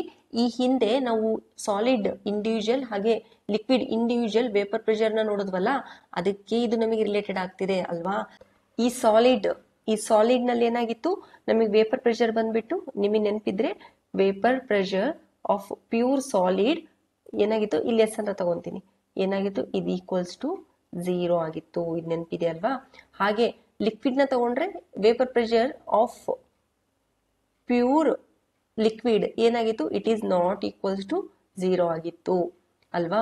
ಸೊ ಇಲ್ಲಿ ಏನ್ ಗೊತ್ತಾಯ್ತು, ಇದು ಲಿಕ್ವಿಡ್ ಸಾಲಿಡ್ ಆಗಿರೋದಕ್ಕೆ ಇದು ನಾಟ್ ಈಕ್ವಲ್ಸ್ ಟು 0 ಇದೆ, ಇದು ಈಕ್ವಲ್ಸ್ ಟು 0 ಇದೆ. ಅಂದ್ರೆ ವೇಪರ್ ಪ್ರೆಷರ್ ಬಂದ್ಬಿಟ್ಟು ಈ ಸಾಲಿಡ್ ಲಿಕ್ವಿಡ್ ಮೇಲೆ ಡಿಪೆಂಡ್ ಆಗಿದೆ. ಈ ವೇಪರ್ ಪ್ರೆಷರ್ ಬಂದ್ಬಿಟ್ಟು ಈ ನಾನ್ ವೊಲಟೈಲ್ ಮೇಲೆ ಡಿಪೆಂಡ್ ಆಗಿದೆ. ಅದಕ್ಕೆ nature of substance or component will affect the vapour pressure ಅಂತ ಹೇಳೋದು. ಇಲ್ಲಿ ಲಿಕ್ವಿಡ್ಸ್ ನ ವೊಲಟೈಲ್ ಕಾಂಪೋನೆಂಟ್ಸ್ ಅಂತ ನಾವು ಕನ್ಸಿಡರ್ ಮಾಡೋದ್ರಿಂದ ವೊಲಟೈಲ್ ಕಾಂಪೋನೆಂಟ್ಗಳ ವೇಪರ್ ಪ್ರೆಷರ್ ಏನಾಗುತ್ತೆ, ಅದು ಸಹ ನಮಗೆ ನಾಟ್ ಈಕ್ವಲ್ಸ್ ಟು 0 ಆಗುತ್ತೆ. ಇಲ್ಲಿ ಸಾಲಿಡ್ಸ್ ನ ನಾನ್ ವೊಲಟೈಲ್ ಕಾಂಪೋನೆಂಟ್ ಅಂತ ಕನ್ಸಿಡರ್ ಮಾಡೋದ್ರಿಂದ ನಾನ್ ವೊಲಟೈಲ್ ಕಾಂಪೋನೆಂಟ್ಗಳ ವೇಪರ್ ಪ್ರೆಷರ್ ಸಹ ನಮಗಿಲ್ಲಿ 0 ಆಗುತ್ತೆ ಅಂತ ನಮಗೆ ಗೊತ್ತಾಗಬೇಕು. ಇದನ್ನೇ NCERT ನಲ್ಲಿ ಕೊಟ್ಟಿರೋದು. ಲಿಕ್ವಿಡ್ಸ್ ಅಂದ್ರೆ ಅದು ವೊಲಟೈಲ್ ಕಾಂಪೌಂಡ್ಸ್, ಹಾಗೆ ಸಾಲಿಡ್ಸ್ ಅಂದ್ರೆ ಅದು ನಾನ್ ವೊಲಟೈಲ್ ಕಾಂಪೌಂಡ್ಸ್. ಇದು ಒಂದು ಪಾಯಿಂಟ್ ನೆನಪಿರಬೇಕು. ನೆಕ್ಸ್ಟ್ ಬಂದ್ಬಿಟ್ಟು vapour pressure of pure volatile compound ಮಾತ್ರ ಇದ್ರೆ ಒಂದು ಕ್ಲೋಸ್ ಕಂಟೈನರ್ಲಿ ಅದ್ರ ವೇಪರ್ ಪ್ರೆಷರ್ 0 ಆಗಿರಲ್ಲ, ಅದಕ್ಕೊಂದು ಪ್ರೆಷರ್ ಇರುತ್ತೆ. ಒಂದ್ ವೇಳೆ ಏನಾದ್ರೂ ನಾನ್ ವೊಲಟೈಲ್ ಇದ್ರೆ ಏನಕ್ಕಂದ್ರೆ ಅದು ಸಾಲಿಡ್ ಆಗಿರುತ್ತೆ ಅಷ್ಟೇ, ಅದಕ್ಕೆ ಅದು 0 ಆಗಿರುತ್ತೆ ಅಂತ ಈ 2 ಪಾಯಿಂಟ್ ನಿಮಗೆ ಗೊತ್ತಿರಬೇಕು. Next vapour pressure of liquid solutions. Liquid ಸೊಲ್ಯೂಷನ್ಗಳ ಬಗ್ಗೆ ವೇಪರ್ ಪ್ರೆಷರ್ ನ ತಿಳ್ಕೊಳ್ಳೋದಕ್ಕೆ ಬಂದಿದ್ದೀವಿ. ಈಗ ಆಲ್ರೆಡಿ ನಮಗೆ ಇಂಡಿವಿಜುವಲ್ ಆಗಿ ಸಾಲಿಡ್ದು ಲಿಕ್ವಿಡ್ದು ನಾವು ಕಲ್ತಿದೀವಿ ವೇಪರ್ ಪ್ರೆಷರ್ ಅಂದ್ರೆ ಏನು ಅಂತ ಹೇಳ್ಬಿಟ್ಟು. ಲಿಕ್ವಿಡ್ ಸೊಲ್ಯೂಷನ್ ನಲ್ಲಿ ಏನಾಗುತ್ತೆ, ಸಾಲಿಡ್ ಇನ್ ಲಿಕ್ವಿಡ್ ಇರುತ್ತೆ, ಲಿಕ್ವಿಡ್ ಇನ್ ಲಿಕ್ವಿಡ್ ಇರುತ್ತೆ, ಗ್ಯಾಸ್ ಇನ್ ಲಿಕ್ವಿಡ್ ಇರುತ್ತೆ. ಅಂದ್ರೆ ಇಲ್ಲಿ ಸಾಲ್ವೆಂಟ್ ಬಂದ್ಬಿಟ್ಟು ಎಲ್ಲಾದು ಲಿಕ್ವಿಡೇ ಆಗಿರುತ್ತೆ. ಓಕೆ, ಸೊ ಸಾಲ್ವೆಂಟ್ ಬಂದ್ಬಿಟ್ಟು ಯಾವಾಗ್ಲೂ ಲಿಕ್ವಿಡೇ ಆಗಿರುತ್ತೆ. ಇಲ್ಲಿ ಸಲ್ಯೂಟ್ ಯಾವ್ದಾಗುತ್ತೆ, ಸಾಲಿಡ್ ಆಗಿರುತ್ತೆ. ಲಿಕ್ವಿಡ್ ಇನ್ ಲಿಕ್ವಿಡ್ ಅಲ್ಲಿ ಸಲ್ಯೂಟ್ ಯಾವ್ದಾಗಿರುತ್ತೆ, ಲಿಕ್ವಿಡೇ ಆಗಿರುತ್ತೆ.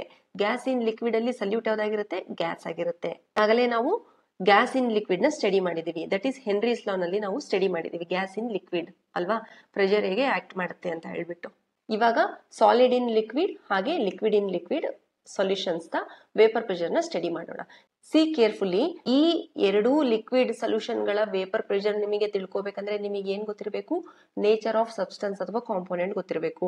ಈಗಾಗಲೇ ನೀವು ನೇಚರ್ ಆಫ್ ಸಬ್ಸ್ಟೆನ್ಸ್ ಕಾಂಪೋನೆಂಟ್ ನ ತಿಳ್ಕೊಂಡಿದ್ದೀರಾ. ಏನಾದ್ರು ತಿಳ್ಕೊಂಡಿದ್ದೀರಾ, ಒಂದ್ ವೇಳೆ ಏನಾದ್ರೂ ಲಿಕ್ವಿಡ್ಸ್ ಆಗಿದ್ರೆ ಅದು ವೊಲಟೈಲ್ ಆಗಿರುತ್ತೆ, ಒಂದ್ ವೇಳೆ ಅದು ಸಾಲಿಡ್ ಆಗಿದ್ರೆ ಅದು ನಾನ್ ವೊಲಟೈಲ್ ಆಗಿರುತ್ತೆ ಅಂತ ನಿಮ್ಗೆ ಗೊತ್ತಾಯ್ತು ಅಲ್ವಾ.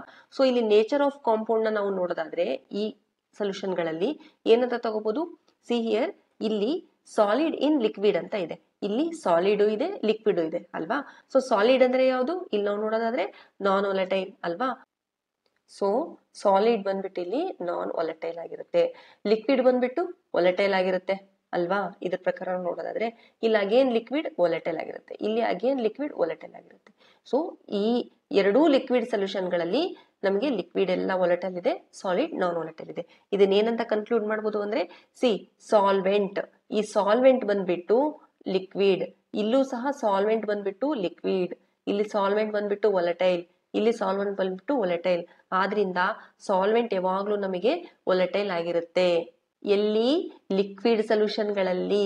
ನೆಕ್ಸ್ಟ್ ಸಲ್ಯೂಟ್ ಬಂದ್ಬಿಟ್ಟು ಏನಾಗಿರುತ್ತೆ ಅಬ್ಸರ್ವ್ ಮಾಡಿ, ಸಿ ಇಲ್ಲಿ ಸಲ್ಯೂಟ್ ಬಂದ್ಬಿಟ್ಟು ನಾನ್ ವೊಲಟೈಲ್ ಇದೆ, ಇಲ್ಲಿ ಸಲ್ಯೂಟ್ ಬಂದ್ಬಿಟ್ಟು ವೊಲಟೈಲ್ ಇದೆ. So solute may be volatile or non volatile, ಅದು ವೊಲಟೈಲ್ ಆಗಿರ್ಬೋದು ಅಥವಾ ನಾನ್ ವೊಲಟೈಲ್ ಆಗಿರ್ಬೋದು. ಅರ್ಥ ಆಗ್ತಿದೆಯಾ? Let solve one question.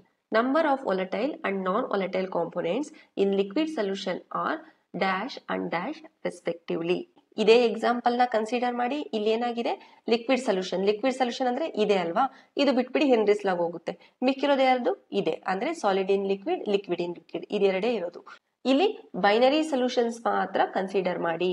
ಏನಕ್ಕಂದ್ರೆ class 12 ಅಥವಾ ಸೆಕೆಂಡ್ PUC ನಲ್ಲಿ ಕೇವಲ ಬೈನರಿ ಸೊಲ್ಯೂಷನ್ ಇರೋದ್ರಿಂದ ಅವ್ರು ಏನೂ ಕೊಟ್ಟಿಲ್ಲ ಅಂತ ಹೇಳಿದ್ರೆ ಬೈನರಿ ಸೊಲ್ಯೂಷನ್ ಅಂತಾನೆ ಕನ್ಸಿಡರ್ ಮಾಡಿ.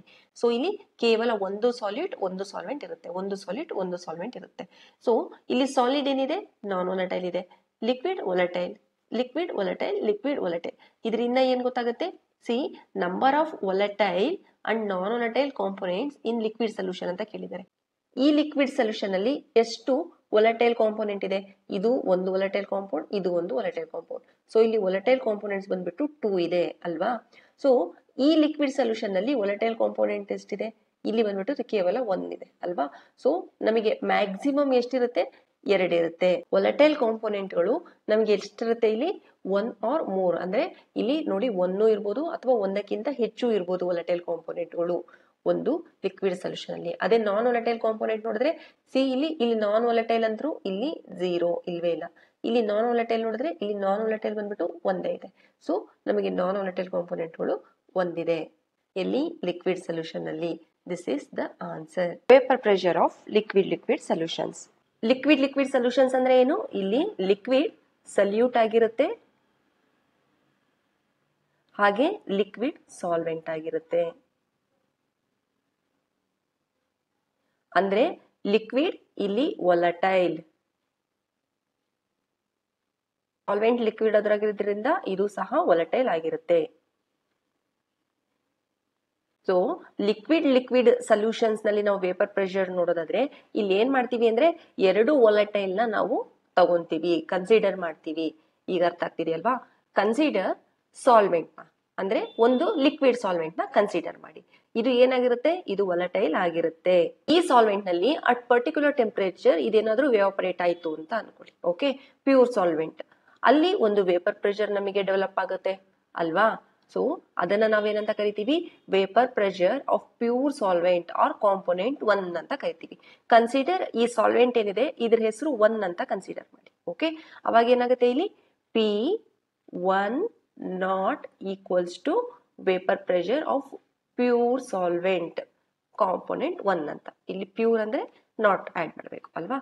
ಅದೇ ರೀತಿ ಒಂದು ಸಲ್ಯೂಟ್ ತಗೊಳ್ಳಿ. ಓಕೆ, ಇಲ್ಲಿ ಸಲ್ಯೂಟ್ ಏನಾಗಿದೆ? ಅದು ಸಹ ಲಿಕ್ವಿಡ್ ಆಗಿದೆ. ಇಲ್ಲಿ ಸಲ್ಯೂಟ್ ಏನಾಗಿದೆ? ಅದು ವೊಲಟೈಲ್ ಆಗಿದೆ. ಸಲ್ಯೂಟ್ ನ 2 ಅಂತ ಕನ್ಸಿಡರ್ ಮಾಡಿ. ಓಕೆ, 2 ಅಂತ ಕನ್ಸಿಡರ್ ಮಾಡಿ. ಒಂದ್ ವೇಳೆ ನಾವು ಸಲ್ಯೂಟ್ ನ ಕನ್ಸಿಡರ್ ಮಾಡ್ತೀವಿ, ಸಿ ಇಲ್ಲಿ ಸಲ್ಯೂಟ್ ಸಹ ಲಿಕ್ವಿಡ್ ಆಗಿದೆ, ಸಾಲ್ವೆಂಟ್ ಸಹ ಲಿಕ್ವಿಡ್ ಆಗಿದೆ. ಬಟ್ ಲಿಕ್ವಿಡ್ ಆದ್ರೂ ಸಹ ನಾವ್ ಏನಕ್ಕೆ ಇದನ್ನ ಸಲ್ಯೂಟ್ ಅಂತ ಕರಿತಿದೀವಿ ಅಂದ್ರೆ ಇದ್ರ ಕ್ವಾಂಟಿಟಿ ಕಡಿಮೆ ಇದೆ, ಇದ್ರ ಕ್ವಾಂಟಿಟಿ ಜಾಸ್ತಿ ಇರೋದ್ರಿಂದ ನಾವು ಇದನ್ನ ಸಾಲ್ವೆಂಟ್ ಅಂತ ಕರಿತಾ ಇದೀವಿ. ಸೊ ಒಂದು ಸಲ್ಯೂಟ್ ನ ತಗೊಂಡು ಅಟ್ ಪರ್ಟಿಕ್ಯುಲರ್ ಟೆಂಪರೇಚರ್ ಗೆ ನಾವು ಅದನ್ನ ಹೀಟ್ ಮಾಡಿದಾಗ ಅಲ್ಲೇನಾಗುತ್ತೆ? ಅಲ್ಲೂ ಸಹ ವೇಪರ್ ಪ್ರೊಡ್ಯೂಸ್ ಆಗುತ್ತೆ. ಆ ವೇಪರ್ಸ್ ಏನ್ ಮಾಡುತ್ತೆ? ಅದಕ್ಕೂ ಸ್ವಲ್ಪ ಪ್ರೆಷರ್ ಇರುತ್ತೆ. ಸೊ ಅದನ್ನ ನಾವ್ ಏನಂತ ಕರಿಬಹುದು ಅಂದ್ರೆ vapour pressure of pure solute or component 2 ಅಂತ ಕರಿಬಹುದು ಅಲ್ವಾ? ಸೊ ಇಲ್ಲಿ ಏನಾಗುತ್ತೆ?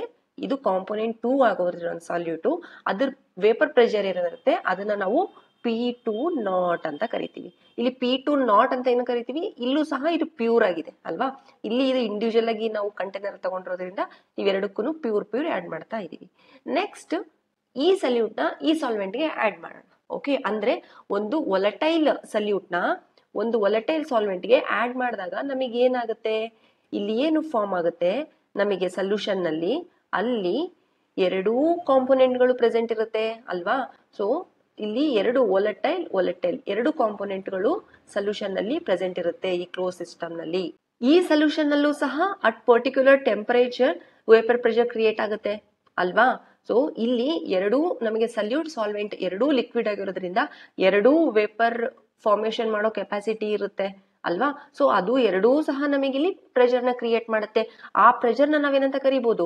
ಇಲ್ಲಿ ಟೋಟಲ್ ಪ್ರೆಷರ್ ಇರುತ್ತೆ. ಈಗ ಆಲ್ರೆಡಿ ನಾವು ಓದಿದೀವಲ್ವಾ, partial pressure, total pressure last ವಿಡಿಯೋದಲ್ಲಿ. ಸೊ ಇಲ್ಲಿ ಟೋಟಲ್ ಪ್ರೆಷರ್ ಇರುತ್ತೆ. ಅಂದ್ರೆ ಇಲ್ಲಿ ಟೋಟಲ್ ಪ್ರೆಷರ್ ನ ನಾವೇನಂತ ಕರಿಬಹುದು? ನಾವು P ಟೋಟಲ್ ಅಂತ ಕರಿಬಹುದು. ಓಕೆ, P ಟೋಟಲ್ ಅಂತ ಕರಿಬಹುದು ಅಥವಾ PT ಅಂತನಾದ್ರೂ ಕರಿಬಹುದು. P ಟೋಟಲ್ ಅಂದ್ರೆ ಏನು? Total vapour pressure over the solution. ಅಂದ್ರೆ ಈ ಸೊಲ್ಯೂಷನ್ ಏನಿದೆ ಅದರ ಮೇಲೆ ಏನು ವೇಪರ್ಸ್ ಕ್ರಿಯೇಟ್ ಮಾಡಿರುತ್ತೆ ಅದರದ ಪ್ರೆಷರ್.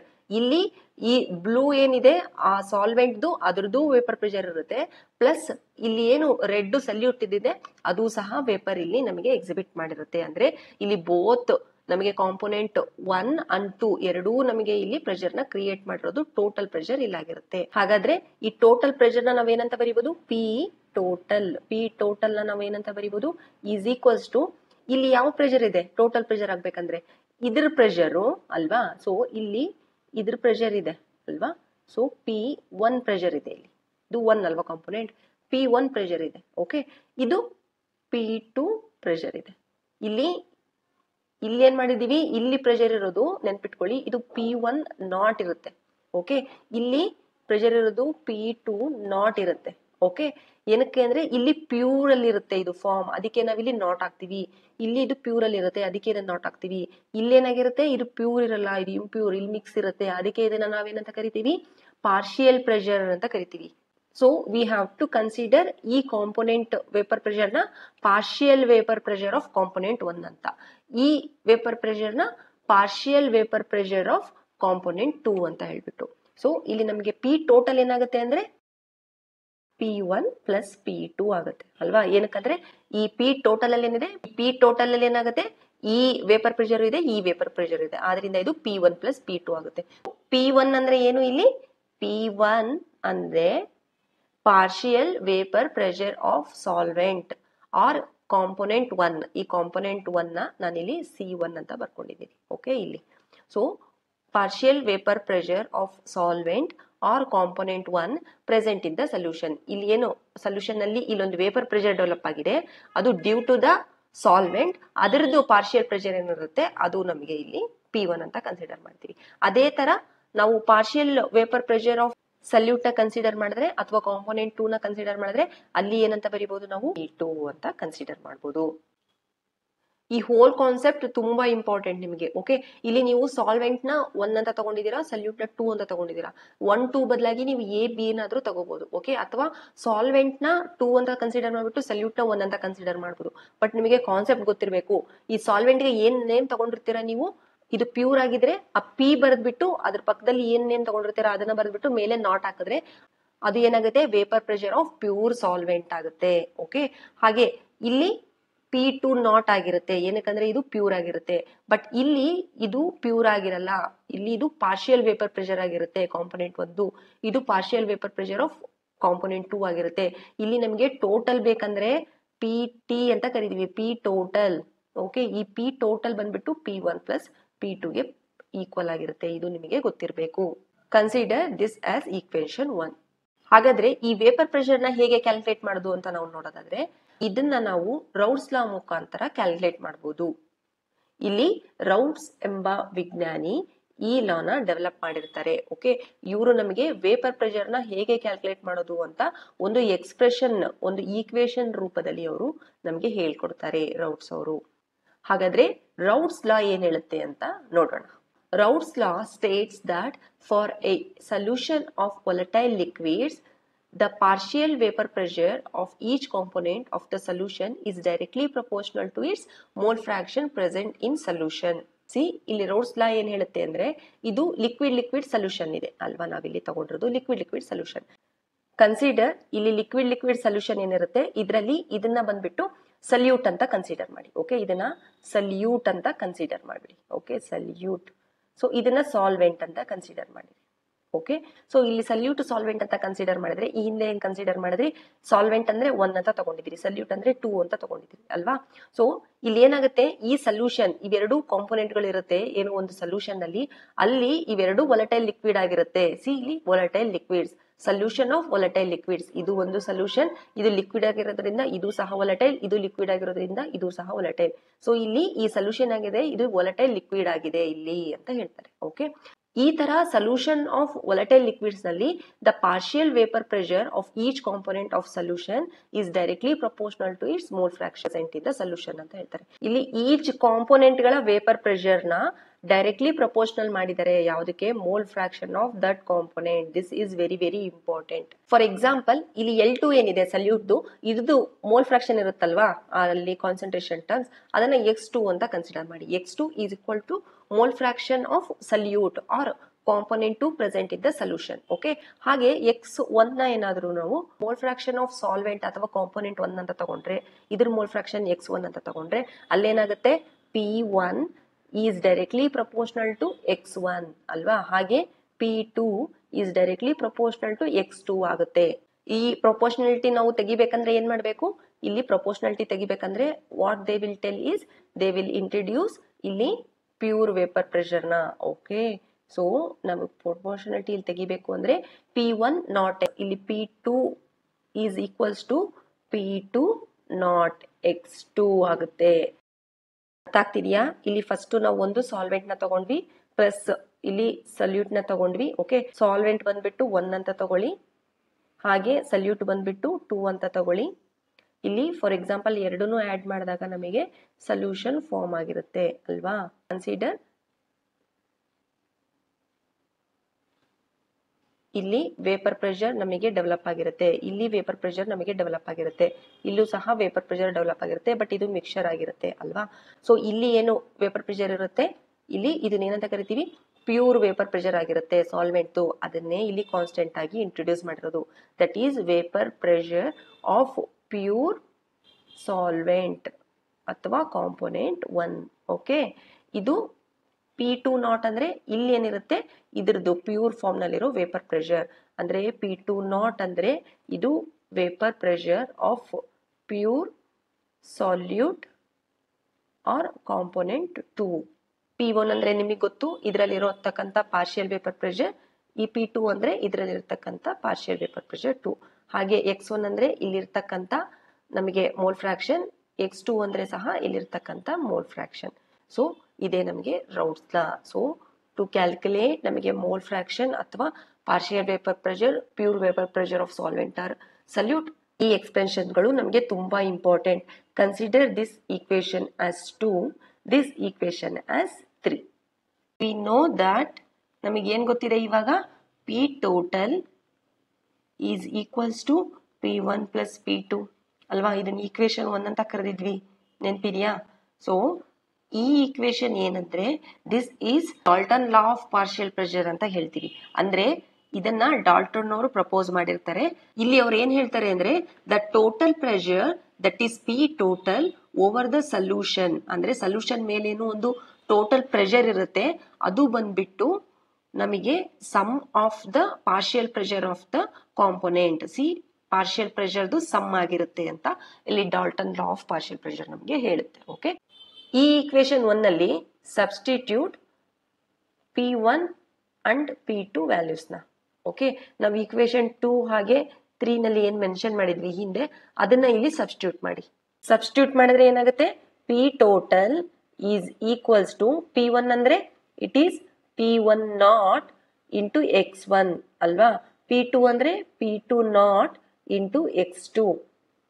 ಸೊ ಇಲ್ಲಿ ಅಬ್ಸರ್ವ್, ಇಲ್ಲಿ ನಾವು X1 ನ ಬಂದ್ಬಿಟ್ಟು ಏನ್ ತಗೋಬಹುದು, ವಿ ನೋ ನಮಗೆ X1 plus X2 mole fraction is equals to 1 because we are considering it as binary solution ಅಲ್ವಾ. ಸೊ ಬೈನರಿ ಸೊಲ್ಯೂಷನ್ ಅಂದ್ರೆ ಎರಡೇ ಇರುತ್ತೆ. So mole fraction of sum ಬಂದ್ಬಿಟ್ಟು ಅದೆರಡರದ್ದು ನಮಗೆ ಇಲ್ಲಿ 1 ಆಗಿರುತ್ತೆ. ಎರಡು ಕಾಂಪೋನೆಂಟ್ ಮೋಲ್ ಫ್ರಾಕ್ಷನ್ ಗಳನ್ನ ಒಂದೇ ಕಾಂಪೋನೆಂಟ್ ಮೋಲ್ ಫ್ರಾಕ್ಷನ್ ಆಗಿ ಕನ್ವರ್ಟ್ ಮಾಡಿ ಬೈ ಯೂಸಿಂಗ್ ದಿಸ್ ಒನ್. ಹೇಗೆ ಅಂದ್ರೆ X1 is equals to 1 minus X2 ಅಲ್ವಾ. ಸೊ ಈ X1 ಜಾಗದಲ್ಲಿ ಇದನ್ನ ಸಬ್ಸ್ಟಿಟ್ಯೂಟ್ ಮಾಡಿ, that is P1 not 1 minus X2 ಆಗುತ್ತೆ ಅಲ್ವಾ, plus P2 naught X2. ಇದೇನಾಗುತ್ತೆ, C ಇಲ್ಲಿ P1 naught into 1 is P1 naught minus P1 naught into X2 plus P2 naught X2. ಇದನ್ನ ಏನಂತ ಬರಿಬಹುದು ನಾವು, P1 ನಾಟ್, ನಾನು ಇದನ್ನ ಈ ಕಡೆ ತಗೊಂಡು ಇದನ್ನ ಈ ಕಡೆ ತಗೊಂಡು ಇದನ್ನ ಈ ಕಡೆ ಶಿಫ್ಟ್ ಮಾಡ್ಕೊಂತೀನಿ, that is P2 naught X2 minus P1 naught X2. Okay, so here P1 naught plus ಇವೆರಡರಲ್ಲೂ ಏನ್ ಕಾಮನ್ ಇದೆ, X2 ಕಾಮನ್ ಇದೆ ಅಲ್ವಾ. ಸೊ X2 ಕಾಮನ್ ಇದೆ ಇವೆರಡರಲ್ಲೂ, ಉಳಿದಿರೋದೇನು P2 naught minus P1 not. ಇದು P ಟೋಟಲ್ ಆಗಿರುತ್ತೆ, ಇದು ಬಂದ್ಬಿಟ್ಟು P ಟೋಟಲ್ ಆಗಿರುತ್ತೆ. ಕ್ಯಾಲ್ಕುಲೇಷನ್ ಪಾಯಿಂಟ್ ಆಫ್ ವ್ಯೂ ನಮಗೆ ಇದು ಬಂದ್ಬಿಟ್ಟು ತುಂಬಾ ಇಂಪಾರ್ಟೆಂಟ್, ನೆನಪಿರ್ಲಿ. ಓಕೆ, ನಿಮ್ಗೆ ಈ ಕಾನ್ಸೆಪ್ಟ್ ಗೊತ್ತಿರಬೇಕು. ನೀವು ಇಲ್ಲಿ X2 ಸಬ್ಸ್ಟಿಟ್ಯೂಟ್ ಮಾಡ್ಕೊಳೋದಕ್ಕೋಸ್ಕರ ಇಲ್ಲಿ X1 ಈಕ್ವಲ್ಸ್ ಟು ಮಾಡ್ಕೊಂಡಿದ್ದೀರಾ. ಅದೇ ರೀತಿ ನೀವು X1 ನ ಸಹ ಇಲ್ಲಿ ಕಾಮನ್ ಆಗಿ ತಗೋಬಹುದು ಅಲ್ವಾ. X2 ನ ಇಲ್ಲಿ ಇದನ್ನ ಕನ್ವರ್ಟ್ ಮಾಡ್ಕೊಬಿಟ್ಟು X1 ನ ಇಲ್ಲಿ ನೀವು ಕಾಮನ್ ಆಗಿ ತಗೋಬಹುದು. ಸೊ ನೀವು ಯಾವ ರೀತಿನಾದ್ರೂ ಕಾಮನ್ ತಗೋಬಹುದು. ಅಂದ್ರೆ ಇಲ್ಲಿ ನಿಮಗೆ ಮೇನ್ ಈಕ್ವೇಶನ್ ಏನ್ ಗೊತ್ತಿರಬೇಕು ಅಂದ್ರೆ ಇದು ಗೊತ್ತಿರಬೇಕು. This is very very important, that is equation 4. Calculation ಅಲ್ಲಿ ಇದು ತುಂಬಾ ಇಂಪಾರ್ಟೆಂಟ್. ಓಕೆ, ಈ ಈಕ್ವೇಶನ್ ಹಾಗೆ ಈ ಈಕ್ವೇಶನ್ ಹಾಗೆ ಈ ಎರಡು ಇಂಡಿವಿಜುವಲ್ ಏನ್ ಈಕ್ವೇಶನ್ ಇದೆ, that is P1 equals to P1 naught X1 ಅನ್ನೋದು, ಹಾಗೆ P2 equals to P2 naught X2 ಅನ್ನೋದು. ಈ ಈಕ್ವೇಶನ್ಗಳು ತುಂಬಾ ಇಂಪಾರ್ಟೆಂಟ್ ಟು ಕ್ಯಾಲ್ಕುಲೇಟ್ ನ್ಯೂಮರಿಕಲ್ಸ್. ಈಗ ಈ ಲಿಕ್ವಿಡ್ ಸೊಲ್ಯೂಷನ್ಗೆ ಈ ಕಾನ್ಸೆಪ್ಟ್ ಮೇಲೆ ನಾವು ಗ್ರಾಫ್ ಪ್ಲಾಟ್ ಮಾಡಿದ್ರೆ ಹೇಗಿರುತ್ತೆ. ನೆಕ್ಸ್ಟ್ ನಾನು ಏನೇನಿಗೆ ಟೀಚ್ ಮಾಡ್ತೀನಿ ಅದು ತುಂಬಾ ಇಂಪಾರ್ಟೆಂಟ್ ಆಗಿರುತ್ತೆ annual exam point of view ಹಾಗೆ ಕಾಂಪಿಟೇಟಿವ್ ಎಕ್ಸಾಮ್ಸ್ಗೂ ಕೂಡ. ಓಕೆ, ಇಲ್ಲಿ ಏನು ಅಂದ್ರೆ ಗ್ರಾಫ್ ನ ಪ್ಲಾಟ್ ಮಾಡ್ತೀವಿ. ಯಾವುದಕ್ಕೆ, vapour pressure the graph plot ಮಾಡ್ತೀವಿ. ಕನ್ಸಿಡರ್ ಈ ಆಕ್ಸಿಸ್ ನ ಮೋಲ್ ಫ್ರಾಕ್ಷನ್ ಅಂತ ಹೇಳ್ಬಿಟ್ಟು. ಓಕೆ, ಇದನ್ನ ಮೋಲ್ ಫ್ರಾಕ್ಷನ್ ಅಂತ ಕನ್ಸಿಡರ್ ಮಾಡಿ. ಓಕೆ, ದೆನ್ ಈ ಆಕ್ಸೆಸ್ ಏನಿದೆ ಇದನ್ನ ವೇಪರ್ ಪ್ರೆಷರ್ ಅಂತ ಕನ್ಸಿಡರ್ ಮಾಡಿ. ಇದನ್ನ ವೇಪರ್ ಪ್ರೆಷರ್ ಅಂತ ಕನ್ಸಿಡರ್ ಮಾಡಿ. ಕನ್ಸಿಡರ್ ಇಲ್ಲಿ ಏನ್ ನಾವು ಓದ್ತಾ ಇದೀವಿ ಅಂದ್ರೆ ಲಿಕ್ವಿಡ್ ಓದ್ತಾ ಇದೀವಿ ಅಲ್ವಾ. ಸೊ ಇಲ್ಲಿ ವೊಲಟೈಲ್ ಅಲ್ವಾ ಎರಡು ಇರೋದು. ಸೊ ಇಲ್ಲಿ ಇದನ್ನ ಪ್ಯೂರ್ ಅಂತ ಕನ್ಸಿಡರ್ ಮಾಡಿ. ಇದು ಪ್ಯೂರ್ ಎ ಅಂತ ಕನ್ಸಿಡರ್ ಮಾಡಿ. ಇಲ್ಲಿ ನೀವು ಸಾಲ್ವೆಂಟ್ ಸಲ್ಯೂಟ್ ಬಿಟ್ಬಿಡಿ, ಜಸ್ಟ್ ಕನ್ಸಿಡರ್ ಎರಡು ಲಿಕ್ವಿಡ್ ಇದೆ ಈ ಸೊಲ್ಯೂಷನ್, ಲಿಕ್ವಿಡ್ ಸೊಲ್ಯೂಷನ್ ಅಲ್ಲಿ ಎರಡು ಲಿಕ್ವಿಡ್ಸ್ ಇದೆ, ಎರಡು ವೊಲಟೈಲ್ ಇದೆ ಅಂತ ಕನ್ಸಿಡರ್ ಮಾಡಿ. ಓಕೆ, ಸೊ ಇಲ್ಲಿ ಹೇಗೆ ನೀವು ಫಸ್ಟ್ ಒಂದು ಲಿಕ್ವಿಡ್ ನ ಪ್ಯೂರ್ ನ ಇನ್ನೊಂದು ಲಿಕ್ವಿಡ್ ಪ್ಯೂರ್ ನಲ್ಲಿ ಆಡ್ ಮಾಡ್ತೀರಾ ಫಸ್ಟ್. ಓಕೆ, ನಮಗೆ ಏನ್ ಸೊಲ್ಯೂಷನ್ ಕೊಡುತ್ತೆ ಇಲ್ಲಿ ಅದು ಏನಾಗಿರುತ್ತೆ, ಇಂಪ್ಯೂರ್ ಇರುತ್ತೆ ಅಲ್ವಾ. ಸೊ ಈ ಪ್ಯೂರ್ ಏನಿರುತ್ತೆ ಇದನ್ನ ಎ ಅಂತ ಕನ್ಸಿಡರ್ ಮಾಡಿ, ಅಥವಾ ಒನ್ ಅಂತನಾದ್ರೂ ಕನ್ಸಿಡರ್ ಮಾಡಿ, ಯಾವ್ದಾದ್ರು ಕನ್ಸಿಡರ್ ಮಾಡಿ. ಇಲ್ಲಿ ನಾನು ಎ ಅಂತ ಕನ್ಸಿಡರ್ ಮಾಡಿದೆ. ಇಲ್ಲಿ ಪ್ಯೂರ್ ಎ ಇರುತ್ತೆ. ಪ್ಯೂರ್ ಎ ಇದೆ ಅಂದ್ರೆ ಅರ್ಥ ಏನು, ಸಿ ಇಲ್ಲಿ ಪ್ಯೂರ್ ಎ ಇದೆ ಅಂದ್ರೆ ಅರ್ಥ ಏನು, ಇಲ್ಲಿ ನಮಗೆ ಮೋಲ್ ಫ್ರಾಕ್ಷನ್ ಏನಿರುತ್ತೆ ಈ ಕಂಟೈನರ್ ಅಲ್ಲಿ ಏನಿರುತ್ತೆ, ಕೇವಲ ನಮಗೆ ಎ ಮಾತ್ರ ಇರುತ್ತೆ. ಅಂದ್ರೆ ಇಲ್ಲಿ ಎಕ್ಸ್ ಎ ಮಾತ್ರ ಪ್ರೆಸೆಂಟ್ ಇರುತ್ತೆ ಅಲ್ವಾ. ಸೊ ಎಕ್ಸ್ ಎ ಪ್ರೆಸೆಂಟ್ ಇದೆ ಅಂದ್ರೆ ಅರ್ಥ ಏನು, ವಿ ನೋ ಎಕ್ಸ್ ಎ ಇಲ್ಲಿ ಎರಡು ಕನ್ಸಿಡರ್ ಮಾಡ್ತಿದೀವಿ. ಇದನ್ನ ಎ ಅಂತ ಕನ್ಸಿಡರ್ ಮಾಡಿದ್ರೆ ಇದನ್ನ ಬಿ ಅಂತ ಕನ್ಸಿಡರ್ ಮಾಡಿ, ಅಥವಾ 2 ಅಂತ ಕನ್ಸಿಡರ್ ಮಾಡಿ. So X A plus X B equals to 1 ನಮಗೆ ಗೊತ್ತು. ಇದು ಎರಡೇ ಕಾಂಪೋನೆಂಟ್ ಬೈನರಿ ಅಂದ್ರೆ ಈ ಸಮ್ 1 ಆಗಿರುತ್ತೆ ಮೋಲ್ ಫ್ರಾಕ್ಷನ್. ಸೊ ಇಲ್ಲಿ ಎಕ್ಸ್ ಎ ಮಾತ್ರ ಪ್ರೆಸೆಂಟ್ ಇದೆ ಇಲ್ಲಿ ಅಂತ ಅಂದ್ರೆ ಏನಾಗಿರುತ್ತೆ, ಎಕ್ಸ್ ಎ ಮಾತ್ರ ಪ್ರೆಸೆಂಟ್ ಇದೆ ಅಂದ್ರೆ ಎಕ್ಸ್ ಬಿ 0 ಆಗಿರುತ್ತೆ. ಸೊ ಎಕ್ಸ್ ಎ 1 ಆಗಿರುತ್ತೆ, ಎಕ್ಸ್ ಬಿ 0 ಆಗಿರುತ್ತೆ. ಸೊ ಅದನ್ನ ಇಲ್ಲಿ ಕನ್ಸಿಡರ್ ಮಾಡಿ. ಇಲ್ಲಿ ಎಕ್ಸ್ ಎ 1 ಆಗಿರುತ್ತೆ, ಎಕ್ಸ್ ಬಿ 0 ಆಗಿರುತ್ತೆ. ಇಲ್ಲಿ ಕನ್ಸಿಡರ್ ಪ್ಯೂರ್ ಬಿ ಇದೆ ಅಂತ ಹೇಳ್ಬಿಟ್ಟು. ಓಕೆ, ಪ್ಯೂರ್ ಬಿ ಇದೆ ಅಂದ್ರೆ ಏನು, ಇಲ್ಲಿ ಎಕ್ಸ್ ಎ 0 ಆಗಿರುತ್ತೆ, ಎಕ್ಸ್ ಬಿ 1 ಆಗಿರುತ್ತೆ. ಅರ್ಥ ಆಗ್ತಿದೆಯಲ್ವಾ. ಸೊ ಪ್ಯೂರ್ ಸ್ಟೇಟ್ ಅಲ್ಲಿ ಇದು ಈ ರೀತಿ ಇರುತ್ತೆ. ಸೊ ಈ ಪ್ಯೂರ್ ಏನಿದೆ ಇಲ್ಲಿ ಎ, ಇಲ್ಲಿ ಯಾವ ಪ್ರೆಷರ್ ಇರುತ್ತೆ, P1 ಮಾತ್ರ ಇರುತ್ತೆ 1 ಆಗಿದ್ರೆ, ಅಥವಾ ಎ ಆಗಿದ್ರೆ PA0 ಮಾತ್ರ ಇರುತ್ತೆ ಅಲ್ವಾ. ಸೊ ಇಲ್ಲಿ ಇದ್ರ ಪ್ರೆಷರ್ ಏನಿರುತ್ತೆ, ವೇಪರ್ ಪ್ರೆಷರ್ ಇದು ಇಲ್ಲಿ ಬರುತ್ತೆ ಅಂತ ಅನ್ಕೊಳ್ಳಿ. ಏನಕ್ಕಂದ್ರೆ ಇದು ವೊಲಟೈಲ್ ಆಗಿರೋದ್ರಿಂದ ಇದಕ್ಕೆ ಇಲ್ಲಿ ಪ್ರೆಷರ್ ಇರುತ್ತೆ ಅಂತ ಅನ್ಕೊಳ್ಳಿ.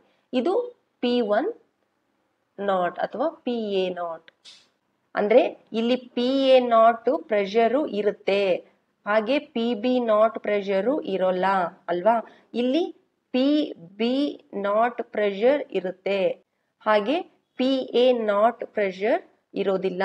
ಏನಕ್ಕಂದ್ರೆ ಇದು ಪ್ಯೂರ್ ಆಗಿರುತ್ತೆ. ಸೊ ಇಲ್ಲಿ ಇದು 0 ಆಗ್ಬಿಡುತ್ತೆ ಬರ್ತಾ ಬರ್ತಾ. ಇದು ಅಷ್ಟೇ, ಇದು ಬರ್ತಾ ಬರ್ತಾ ಇಲ್ಲಿ 0 ಆಗ್ಬಿಡುತ್ತೆ. ಸೊ ಇಲ್ಲಿ PA0 ಇದಿಷ್ಟಿದೆ, ಇಲ್ಲಿ ಬರ್ತಾ ಬರ್ತಾ ಏನಾಗ್ಬೇಕು ಅಂದ್ರೆ ಈ PB0 ಎಲ್ಲಾಗುತ್ತೆ, ಬರ್ತಾ ಬರ್ತಾ ನಮಗೆ ಇದು ಡಿಕ್ರೀಸ್ ಆಗ್ತಾ ಬರುತ್ತೆ ಟು ರೀಚ್ ನಮಗೆ ಈ ಪ್ರೆಷರ್ ನ. ಸೊ ಇಲ್ಲಿ ಈ ರೀಚಿಗೆ ಬಂದ್ಮೇಲೆ ಏನಾಗುತ್ತೆ, PB0 ಸಹ ನಮಗೆ 0 ಆಗಿರುತ್ತೆ. ಸೊ ಇದನ್ನ ಏನಂತ ಕರಿತೀವಿ ಅಂದ್ರೆ partial vapour pressure of A ಅಂತ ಕರಿತೀವಿ ಕಾಂಪೋನೆಂಟ್. ಓಕೆ, ಇದೇ ತರಹ ಪ್ಯೂರ್ ಬಿದು ಪ್ಲಾಟ್ ಮಾಡಿದ್ರೆ ಗ್ರಾಫ್ ಏನಾಗುತ್ತೆ, ಸಿ ಹಿಯರ್ ಇಲ್ಲಿ ಎರಡು ವೊಲಟೈಲ್ ಇದೆ ಲಿಕ್ವಿಡ್ಸ್ ಅಲ್ವಾ. ಸೊ ಇಲ್ಲಿ ವೊಲಟೈಲಿಟಿ 2 ಇದೆ ಅಲ್ವಾ. ಸೊ ವೊಲಟೈಲಿಟಿ 2 ಇದೆ ಅಂದ್ರೆ ಯಾವ್ದಾದ್ರೂ ಒಂದು ವೊಲಟೈಲಿಟಿ ಜಾಸ್ತಿ ಇರುತ್ತೆ, ಯಾವ್ದಾದ್ರೂ ಒಂದು ವೊಲಟೈಲಿಟಿ ಕಡಿಮೆ ಇರಬೇಕು ಅಲ್ವಾ, ಎರಡು ಲಿಕ್ವಿಡ್ ಇದೆ ಅಂದ್ರೆ. ಸೊ ಇಲ್ಲಿ ಯಾವ್ದಾದ್ರೂ ಒಂದು ವೊಲಟೈಲ್ ನ ಜಾಸ್ತಿ ಇದೆ ಅಂತ ಕನ್ಸಿಡರ್ ಮಾಡಿ. ಕನ್ಸಿಡರ್ ಎ ವೊಲಟೈಲಿಟಿ ಬಂದ್ಬಿಟ್ಟು ಜಾಸ್ತಿ ಇದೆ ಅಂತ ಕನ್ಸಿಡರ್ ಮಾಡಿ, A volatile. Okay, so A volatile ಬಂದ್ಬಿಟ್ಟು ಜಾಸ್ತಿ ಇದೆ ಅಂತ ಕನ್ಸಿಡರ್ ಮಾಡಿ. ಸೊ ಬಿ ವೊಲಟೈಲ್ ಬಂದ್ಬಿಟ್ಟು ಕಡಿಮೆ ಇದೆ ಅಂತ ಕನ್ಸಿಡರ್ ಮಾಡಿ. ಅವಾಗ ಏನಾಗುತ್ತೆ, ಎ ವೊಲಟೈಲಿಟಿ ಜಾಸ್ತಿ ಇದೆ ಅಂದ್ರೆ ಇಲ್ಲಿ ವೇಪರ್ಸ್ ಬಂದ್ಬಿಟ್ಟು ಜಾಸ್ತಿ ಫಾರ್ಮ್ ಆಗುತ್ತೆ. ವೇಪರ್ಸ್ ಜಾಸ್ತಿ ಇದ್ರೆ ವೇಪರ್ ಪ್ರೆಷರ್ ಜಾಸ್ತಿ ಆಗುತ್ತೆ ಅಲ್ವಾ. ಸೊ ವೇಪರ್ ಪ್ರೆಷರ್ ಇಲ್ಲಿ ಜಾಸ್ತಿ ಆಗುತ್ತೆ ಕಂಪೇರ್ ಟು ಬಿ. ಅಂದ್ರೆ ಇದನ್ನ ಏನಂತ ಬರಿಬಹುದು, ಇಲ್ಲಿ pure vapour pressure of A is greater than pure vapour pressure of B ಅಂತ ಬರಿಬೋದಾ. ಸೊ ಎ ತುಂಬಾ ಜಾಸ್ತಿ ಇರುತ್ತೆ ವೇಪರ್ ಪ್ರೆಷರ್, ಏನಕ್ಕೆ ಅಂದ್ರೆ ಅಲ್ಲಿ ವೇಪರ್ಸ್ ಜಾಸ್ತಿ ಇರುತ್ತೆ, ಏನಕ್ಕಂದ್ರೆ ಅಲ್ಲಿ ವೊಲಟೈಲಿಟಿ ಜಾಸ್ತಿ ಇರುತ್ತೆ. ಓಕೆ, ಸೊ ಇದನ್ನ ಕನ್ಸಿಡರ್ ಮಾಡಿದ್ರೆ, ಸೊ ಇಲ್ಲಿ ಏದು ವೊಲಟೈಲಿಟಿ ಜಾಸ್ತಿ ಇದೆ ಅಂತ ಕನ್ಸಿಡರ್ ಮಾಡೋದ್ರಿಂದ ನಾವ್ ಏನ್ ಕನ್ಕ್ಲೂಡ್ ಬರ್ಬೋದು ಅಂದ್ರೆ, ಇಲ್ಲಿ ಎ ಏನು ವೇಪರ್ ಪ್ರೆಷರ್ ಬಂದಿರುತ್ತೆ ಅದಕ್ಕಿಂತ ಕಡಿಮೆ ನಮಗೆ ಬಿದು ವೇಪರ್ ಪ್ರೆಷರ್ ಬರುತ್ತೆ ಪ್ಯೂರ್ದು ಅಂತ ನಾವು ಕನ್ಸಿಡರ್ ಮಾಡ್ಬೋದು ಅಲ್ವಾ. ಸೊ ಏದ್ ಇಲ್ಲಿದೆ ಅಂತ ಹೇಳಿದ್ರೆ ನಮಗೆ ಪ್ಯೂರ್ ಬಿದು ಇಲ್ಲಿ ಬರುತ್ತೆ. ಓಕೆ, ಪ್ಯೂರ್ ಬಿದು ವೇಪರ್ ಪ್ರೆಷರ್ ಇಲ್ಲಿ ಬರುತ್ತೆ. ಸೊ ಇದನ್ನ ನಾವೇನಾದ್ರೂ ಇಲ್ಲಿ ಮಾಡಿದ್ರೆ, ಸಿ ಹಿಯರ್ ಇಲ್ಲಿ ಬಿ ಇಲ್ಲಿದೆ, ಬಿ ಇದೆ ಅಂದ ಮಾತ್ರಕ್ಕೆ ನಮಗೆ ಇಲ್ಲಿ 0ನ ರೀಚ್ ಆಗ್ಬೇಕು ಅಲ್ವಾ. ಬಿಕಾಸ್ ಇಲ್ಲಿ PB0 ಇಲ್ಲಿ 0 ಇರುತ್ತೆ ಪ್ಯೂರ್ದು. ಓಕೆ, ಅದಕ್ಕೆ ಇದು ನಮಗೆ ಈ ರೀತಿ ಬರುತ್ತೆ ಗ್ರಾಫ್. ಸೊ ಇದು ಏನಾಗುತ್ತೆ, partial vapour pressure of B ಆಗುತ್ತೆ. ಇದೆರಡನ್ನು ನಾವೇನಂತ ಹೇಳ್ಬೋದು, ಈ ರೀತಿ ಜಾಯಿನ್ ಮಾಡೋದ್ರಿಂದ ಇದು ಬಂದ್ಬಿಟ್ಟು ಪಿ ಟೋಟಲ್ ಅಂತ ಕರಿತೀವಿ. Okay, P total that is PA plus PB ಆಗಿರುತ್ತೆ. Okay.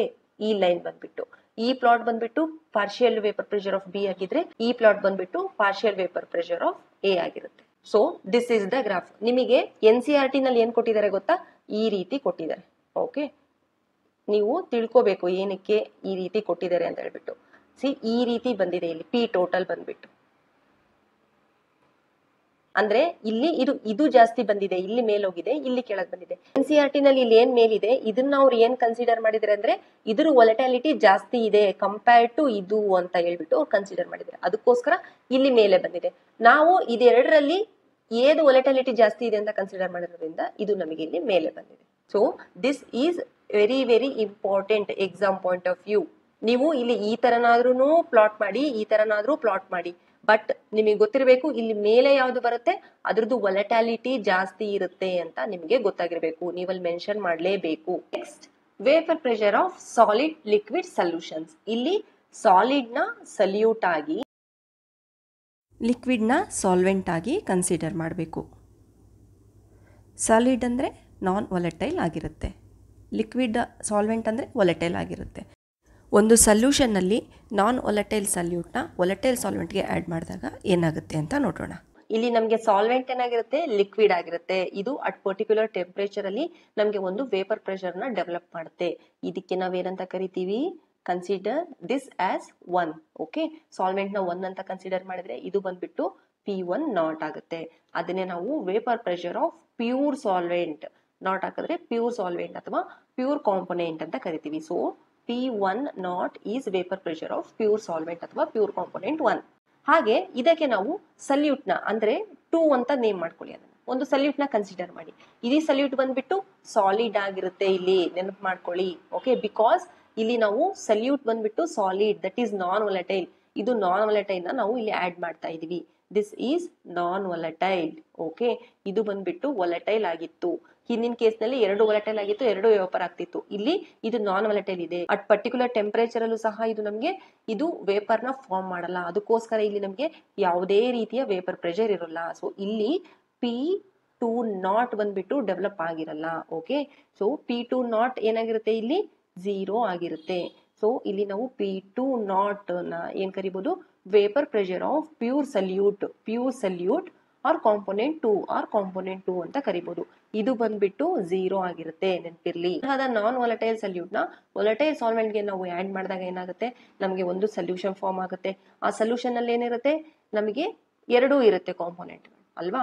So at particular temperature ಅಲ್ಲಿ ಏನಾಗುತ್ತೆ, ನಮಗೆ ಇಲ್ಲಿ ವೊಲಟೈಲ್ ಏನಿದೆ ಸಾಲ್ವೆಂಟ್ ಅದು ಮಾತ್ರ ನಮಗೆ ಎವಾಪರೇಟ್ ಆಗುತ್ತೆ, ಅದು ಮಾತ್ರ ಒಂದು ಪ್ರೆಷರ್ ನ ಡೆವಲಪ್ ಮಾಡುತ್ತೆ. ಇಲ್ಲಿ ಏನಕ್ಕೆ ಅಂದ್ರೆ ಈ ನಾನ್ ವೊಲಟೈಲ್ ಏನಿದೆ ಸಲ್ಯೂಟ್, ಇದು ಟೆಂಡೆನ್ಸಿನೇ ಇರಲ್ಲ ವೇಪರ್ ಆಗೋದು ಅಲ್ವಾ. ಅದಕ್ಕೆ ಇಲ್ಲಿ ಕೇವಲ ಏನ್ ಪ್ರೆಷರ್ ಡೆವಲಪ್ ಆಗುತ್ತೆ ಅದು P1 ಇಂದ ಮಾತ್ರ ಆಗಿರುತ್ತೆ. ಸೊ ಇದನ್ನ ನಾವೇನಂತ ಕರಿತೀವಿ, P ಟೋಟಲ್ ಅಂತ ಕರಿತೀವಿ ಅಲ್ವಾ. ಸೊ P ಟೋಟಲ್ ಅಂತ ಕರಿತೀವಿ. ಇಲ್ಲಿ ಏನ್ ಡೆವಲಪ್ ಆಗಿರುತ್ತೆ ಅದನ್ನ. ಇಲ್ಲಿ ಏನಿದೆ P1 ಮಾತ್ರ ಇದೆ ಅಲ್ವಾ. ಸೊ ಇಲ್ಲಿ ಏನಿದೆ ಟೋಟಲ್ ವೇಪರ್ ಪ್ರೆಷರ್ ಅದು ಬಂದ್ಬಿಟ್ಟು ಈಕ್ವಲ್ಸ್ ಟು P1 ಆಗಿರುತ್ತೆ. ಸೊ ಇಲ್ಲಿ P total is equals to P1 ಆಗಿರುತ್ತೆ. You should remember this one. ಇದನ್ನ ನಾವು ಈಕ್ವೇಶನ್ ಮೂಲಕನೂ ಇದನ್ನ ನಾವು ಪ್ರೂವ್ ಮಾಡಬಹುದು. ಸೊ ಈ P ಟೋಟಲ್ ನ ನಾವೇನಂತ ಕರಿಬಹುದು, PT ಅಂತ ಕರಿಬಹುದು ಅಲ್ವಾ. That is total vapour pressure over the solution ಆಗಿರುತ್ತೆ ಇದು. ಓಕೆ, ಸೊ PT ಈಕ್ವಲ್ಸ್ ನಮ್ಗೆ ಏನ್ ಗೊತ್ತು, P1 ಪ್ಲಸ್ P2. ಇಲ್ಲಿ P1 ಅಂದ್ರೆ ಏನು, P1 ಅಂದ್ರೆ partial vapour pressure of solvent. ಈ ಸೊಲ್ಯೂಷನ್ ಅಲ್ಲಿ ಏನು ಪಾರ್ಷಿಯಲ್ ವೇಪರ್ ಪ್ರೆಷರ್ ಇರುತ್ತೆ ಸಾಲ್ವೆಂಟ್ ಅದು ಅಥವಾ ಕಾಂಪೊನೆಂಟ್ 1. ಹಾಗೆ P2 ಅಂದ್ರೆ ಏನು, P2 ಅಂದ್ರೆ P2 equals to partial vapour pressure of solute ಆಗಿರುತ್ತೆ. ಎಲ್ಲಿ, ಈ ಸೊಲ್ಯೂಷನ್ ನಲ್ಲಿ. ಸೊ ಇಲ್ಲಿ ನಮಗೆ PT equals to P1 plus P2 ಅನ್ನೋದು ಈಕ್ವೇಶನ್ 1 ಆಗಿರುತ್ತೆ. ಎಲ್ಲಿ, ಸಾಲಿಡ್ ಇನ್ನೇ ಲಿಕ್ವಿಡ್ ನಲ್ಲಿ ಇದನ್ನ ಈಕ್ವೇಶನ್ 1 ಅಂತ ಕನ್ಸಿಡರ್ ಮಾಡಿ. ಹಾಗೆ ಇಲ್ಲಿ ಪ್ಯೂರ್ದು ನಮಗೇನು ಸಲ್ಯೂಟ್ ಇರುತ್ತೆ ನಾನ್ ವೊಲಟೈಲ್ ಆಗಿರೋದ್ರಿಂದ ಅದರದ್ದು ವೇಪರ್ ಪ್ರೆಷರ್ ನಮಗೆ 0 ಆಗಿರುತ್ತೆ ಅಂತ ಕನ್ಸಿಡರ್ ಮಾಡಿ. ಇದನ್ನ 2 ಅಂತ ಕನ್ಸಿಡರ್ ಮಾಡಿ. ರೌಟ್ಸ್ ಲಾ ನ ಅಪ್ಲೈ ಮಾಡಿದ್ರೆ ಏನಾಗುತ್ತೆ, Raoult's law in general form can be stated as for any solution the partial vapour pressure of each volatile component in the solution is directly proportional to its mole fraction ಅಂತ ಹೇಳ್ತಾರೆ. ಅಂದ್ರೆ general ಆಗಿ ನಾವು ಈ rules ನ ಹೇಗೆ ಹೇಳ್ಬೋದು ಅಂತ ಅಂದ್ರೆ, ಯಾವ್ದಾದ್ರೂ ಒಂದು ವೊಲಟೈಲ್ ಕಾಂಪೊನೆಂಟ್ ಇದ್ರೆ ಒಂದು ಸೊಲ್ಯೂಷನ್ ನಲ್ಲಿ, ಅಲ್ಲಿ ನಾವು ಈ ವೊಲಟೈಲ್ ಕಾಂಪೊನೆಂಟ್ ಏನು ಪಾರ್ಷಿಯಲ್ ಪ್ರೆಷರ್ ಇರುತ್ತೆ ಆ ಪಾರ್ಷಿಯಲ್ ಪ್ರೆಷರ್ದು ಡೈರೆಕ್ಟ್ಲಿ ಪ್ರಪೋರ್ಷನಲ್ ಟು ನಮಗೆ ಮೋಲ್ ಕಾನ್ಸಂಟ್ರೇಷನ್ ಇರುತ್ತೆ ಆ ಕಾಂಪೋನೆಂಟ್ ಅಂತ ಹೇಳ್ತಾರೆ. ಓಕೆ, ಕನ್ಸಿಡರ್ ಇಲ್ಲಿ ನಮ್ಗೆ ಏನಾಗಿದೆ, ಒಂದು ನಾನ್ ವೊಲಟೈಲ್ ಕಾಂಪೌಂಡ್ ನ ತಗೊಂಡಿದೀವಿ, ಇದನ್ನ 2 ಅಂತ ಲೇಬಲ್ ಮಾಡಿದೀವಿ. ಹಾಗೆ ವೊಲಟೈಲ್ ಕಾಂಪೋನೆಂಟ್ ನ 1 ಅಂತ ಲೇಬಲ್ ಮಾಡಿದೀವಿ ಅಲ್ವಾ. ಇದನ್ನ 2 ಅಂತ, ಇದನ್ನ 1 ಅಂತ ಲೇಬಲ್ ಮಾಡಿದೀವಿ. ಇದು ಬಂದ್ಬಿಟ್ಟು ಸಾಲ್ವೆಂಟ್ ಆಗಿರುತ್ತೆ. ಓಕೆ, ಇದು ಸಲ್ಯೂಟ್ ಆಗಿರುತ್ತೆ. ಹಾಗೆ ನಮ್ಗೆ ಇಲ್ಲಿ ಸೊಲ್ಯೂಷನ್ ಕೊಡುತ್ತೆ. ಇಲ್ಲಿ ಇದೆರಡು ಮಿಕ್ಸರ್ ಇರುತ್ತೆ ಅಲ್ವಾ. ಸೊ ಇಲ್ಲಿ ನಾವು ಅಬ್ಸರ್ವ್ ಮಾಡೋದಾದ್ರೆ ಇಲ್ಲಿ ಏನು ನಮಗೆ ಸೊಲ್ಯೂಷನ್ ಅಲ್ಲಿ ಇದ್ರದ್ದು ಮೋಲ್ ಫ್ರಾಕ್ಷನ್ ಇರುತ್ತೆ, ಅದನ್ನ ಏನಂತ ಕರಿತೀವಿ, ಒಂದು x1 ಅಂತ ಕರಿತೀವಿ, ಇದ್ರದ್ದು x2 ಅಂತ ಕರಿತೀವಿ ಅಲ್ವಾ. ಸೊ ನಮಗೆ mole fraction of solute or component 2 present in the solution ಏನಾಗುತ್ತೆ, x2 ಆಗುತ್ತೆ. That is x2 equals to this much. Okay, ಹಾಗೆ mole fraction of solvent or component 1 in the solution ಏನಾಗುತ್ತೆ, x1 ಆಗಿರುತ್ತೆ. ಇಲ್ಲಿ ನಮಗೆ ವೊಲಟೈಲ್ ಕಾಂಪೋನೆಂಟ್ ನ partial pressure ಏನಾಗುತ್ತೆ, is directly proportional to x1 ಆಗುತ್ತೆ. ಈ ಪ್ರಪೋರ್ಷನಾಲಿಟಿ ನಾವು ತೆಗಿಬೇಕಂದ್ರೆ ಇಲ್ಲಿ ನಾವು ಪ್ಯೂರ್ ವೊಲಟೈಲ್ ಏನಿರುತ್ತೆ ಇಲ್ಲಿ ಅಪ್ಲೈ ಮಾಡಬೇಕಾಗುತ್ತೆ. So consider this equation as 3. ಹಾಗೆ ಜಸ್ಟ್ ಅಸ್ಯೂಮ್ ಇಲ್ಲಿ ನಾವು ಪಾರ್ಷಿಯಲ್ ಪ್ರೆಷರ್ ನ P2 ಅಂತ ಕನ್ಸಿಡರ್ ಮಾಡಿಬಿಟ್ಟು P2 ನಾಟ್ x2 ಅಂತ ಕನ್ಸಿಡರ್ ಮಾಡಿದೀವಿ ಅಂತ ಅನ್ಕೊಳ್ಳಿ. Just assume. Okay, so consider it as 4. ಇಲ್ಲಿ ನಮ್ಗೆ ಈಕ್ವೇಶನ್ 1 ಪ್ರಕಾರ ಏನ್ ಗೊತ್ತಾಯ್ತು, ನಮಗೆ P total is equals to P1 plus P2. So ಇಲ್ಲಿ ಈ P1 P2 ವ್ಯಾಲ್ಯೂನ ಸಬ್ಸ್ಟಿಟ್ಯೂಟ್ ಮಾಡಿ. ಇಲ್ಲಿ PT ಈಕ್ವಲ್ಸ್ ಟು P1 ಜಾಗದಲ್ಲಿ ಏನಾಗುತ್ತೆ, P1 ನಾಟ್ x1 ಆಗಿರುತ್ತೆ. ಇಲ್ಲಿ ಅಬ್ಸರ್ವ್ ಮಾಡಿ P2 ನಾಟ್ ಬಂದ್ಬಿಟ್ಟು ನಮಗೆ 0 ಆಗಿದೆ ಅಲ್ವಾ. ಇಲ್ಲಿ 2 ಕಾಂಪೋನೆಂಟ್ ಏನಿದೆ, ಸೆಕೆಂಡ್ ಕಾಂಪೋನೆಂಟ್ ಬಂದ್ಬಿಟ್ಟು ಇಲ್ಲಿ ಪ್ಯೂರ್ ಅಲ್ಲಿ ಏನಿರುತ್ತೆ, ಈ ಪ್ರೆಷರ್ ಬಂದ್ಬಿಟ್ಟು ಇಲ್ಲಿ 0 ಆಗಿರುತ್ತೆ ಅಲ್ವಾ. ಇಲ್ಲಿ ನೋಡಿದೀವಿ ಯಾವುದು, ಈಕ್ವೇಶನ್ 2 ನಲ್ಲಿ ಅಲ್ವಾ. ಈಕ್ವೇಶನ್ 2 ನಲ್ಲಿ ನೋಡಿದೀವಿ. ಸೊ ನಮ್ಗೆ ಏನಾಗುತ್ತೆ, ಇಲ್ಲಿ 0 ಇಂಟು x2 ಆಗುತ್ತೆ. ಸೊ ಇಲ್ಲಿ PT ಈಕ್ವಲ್ಸ್ ಟು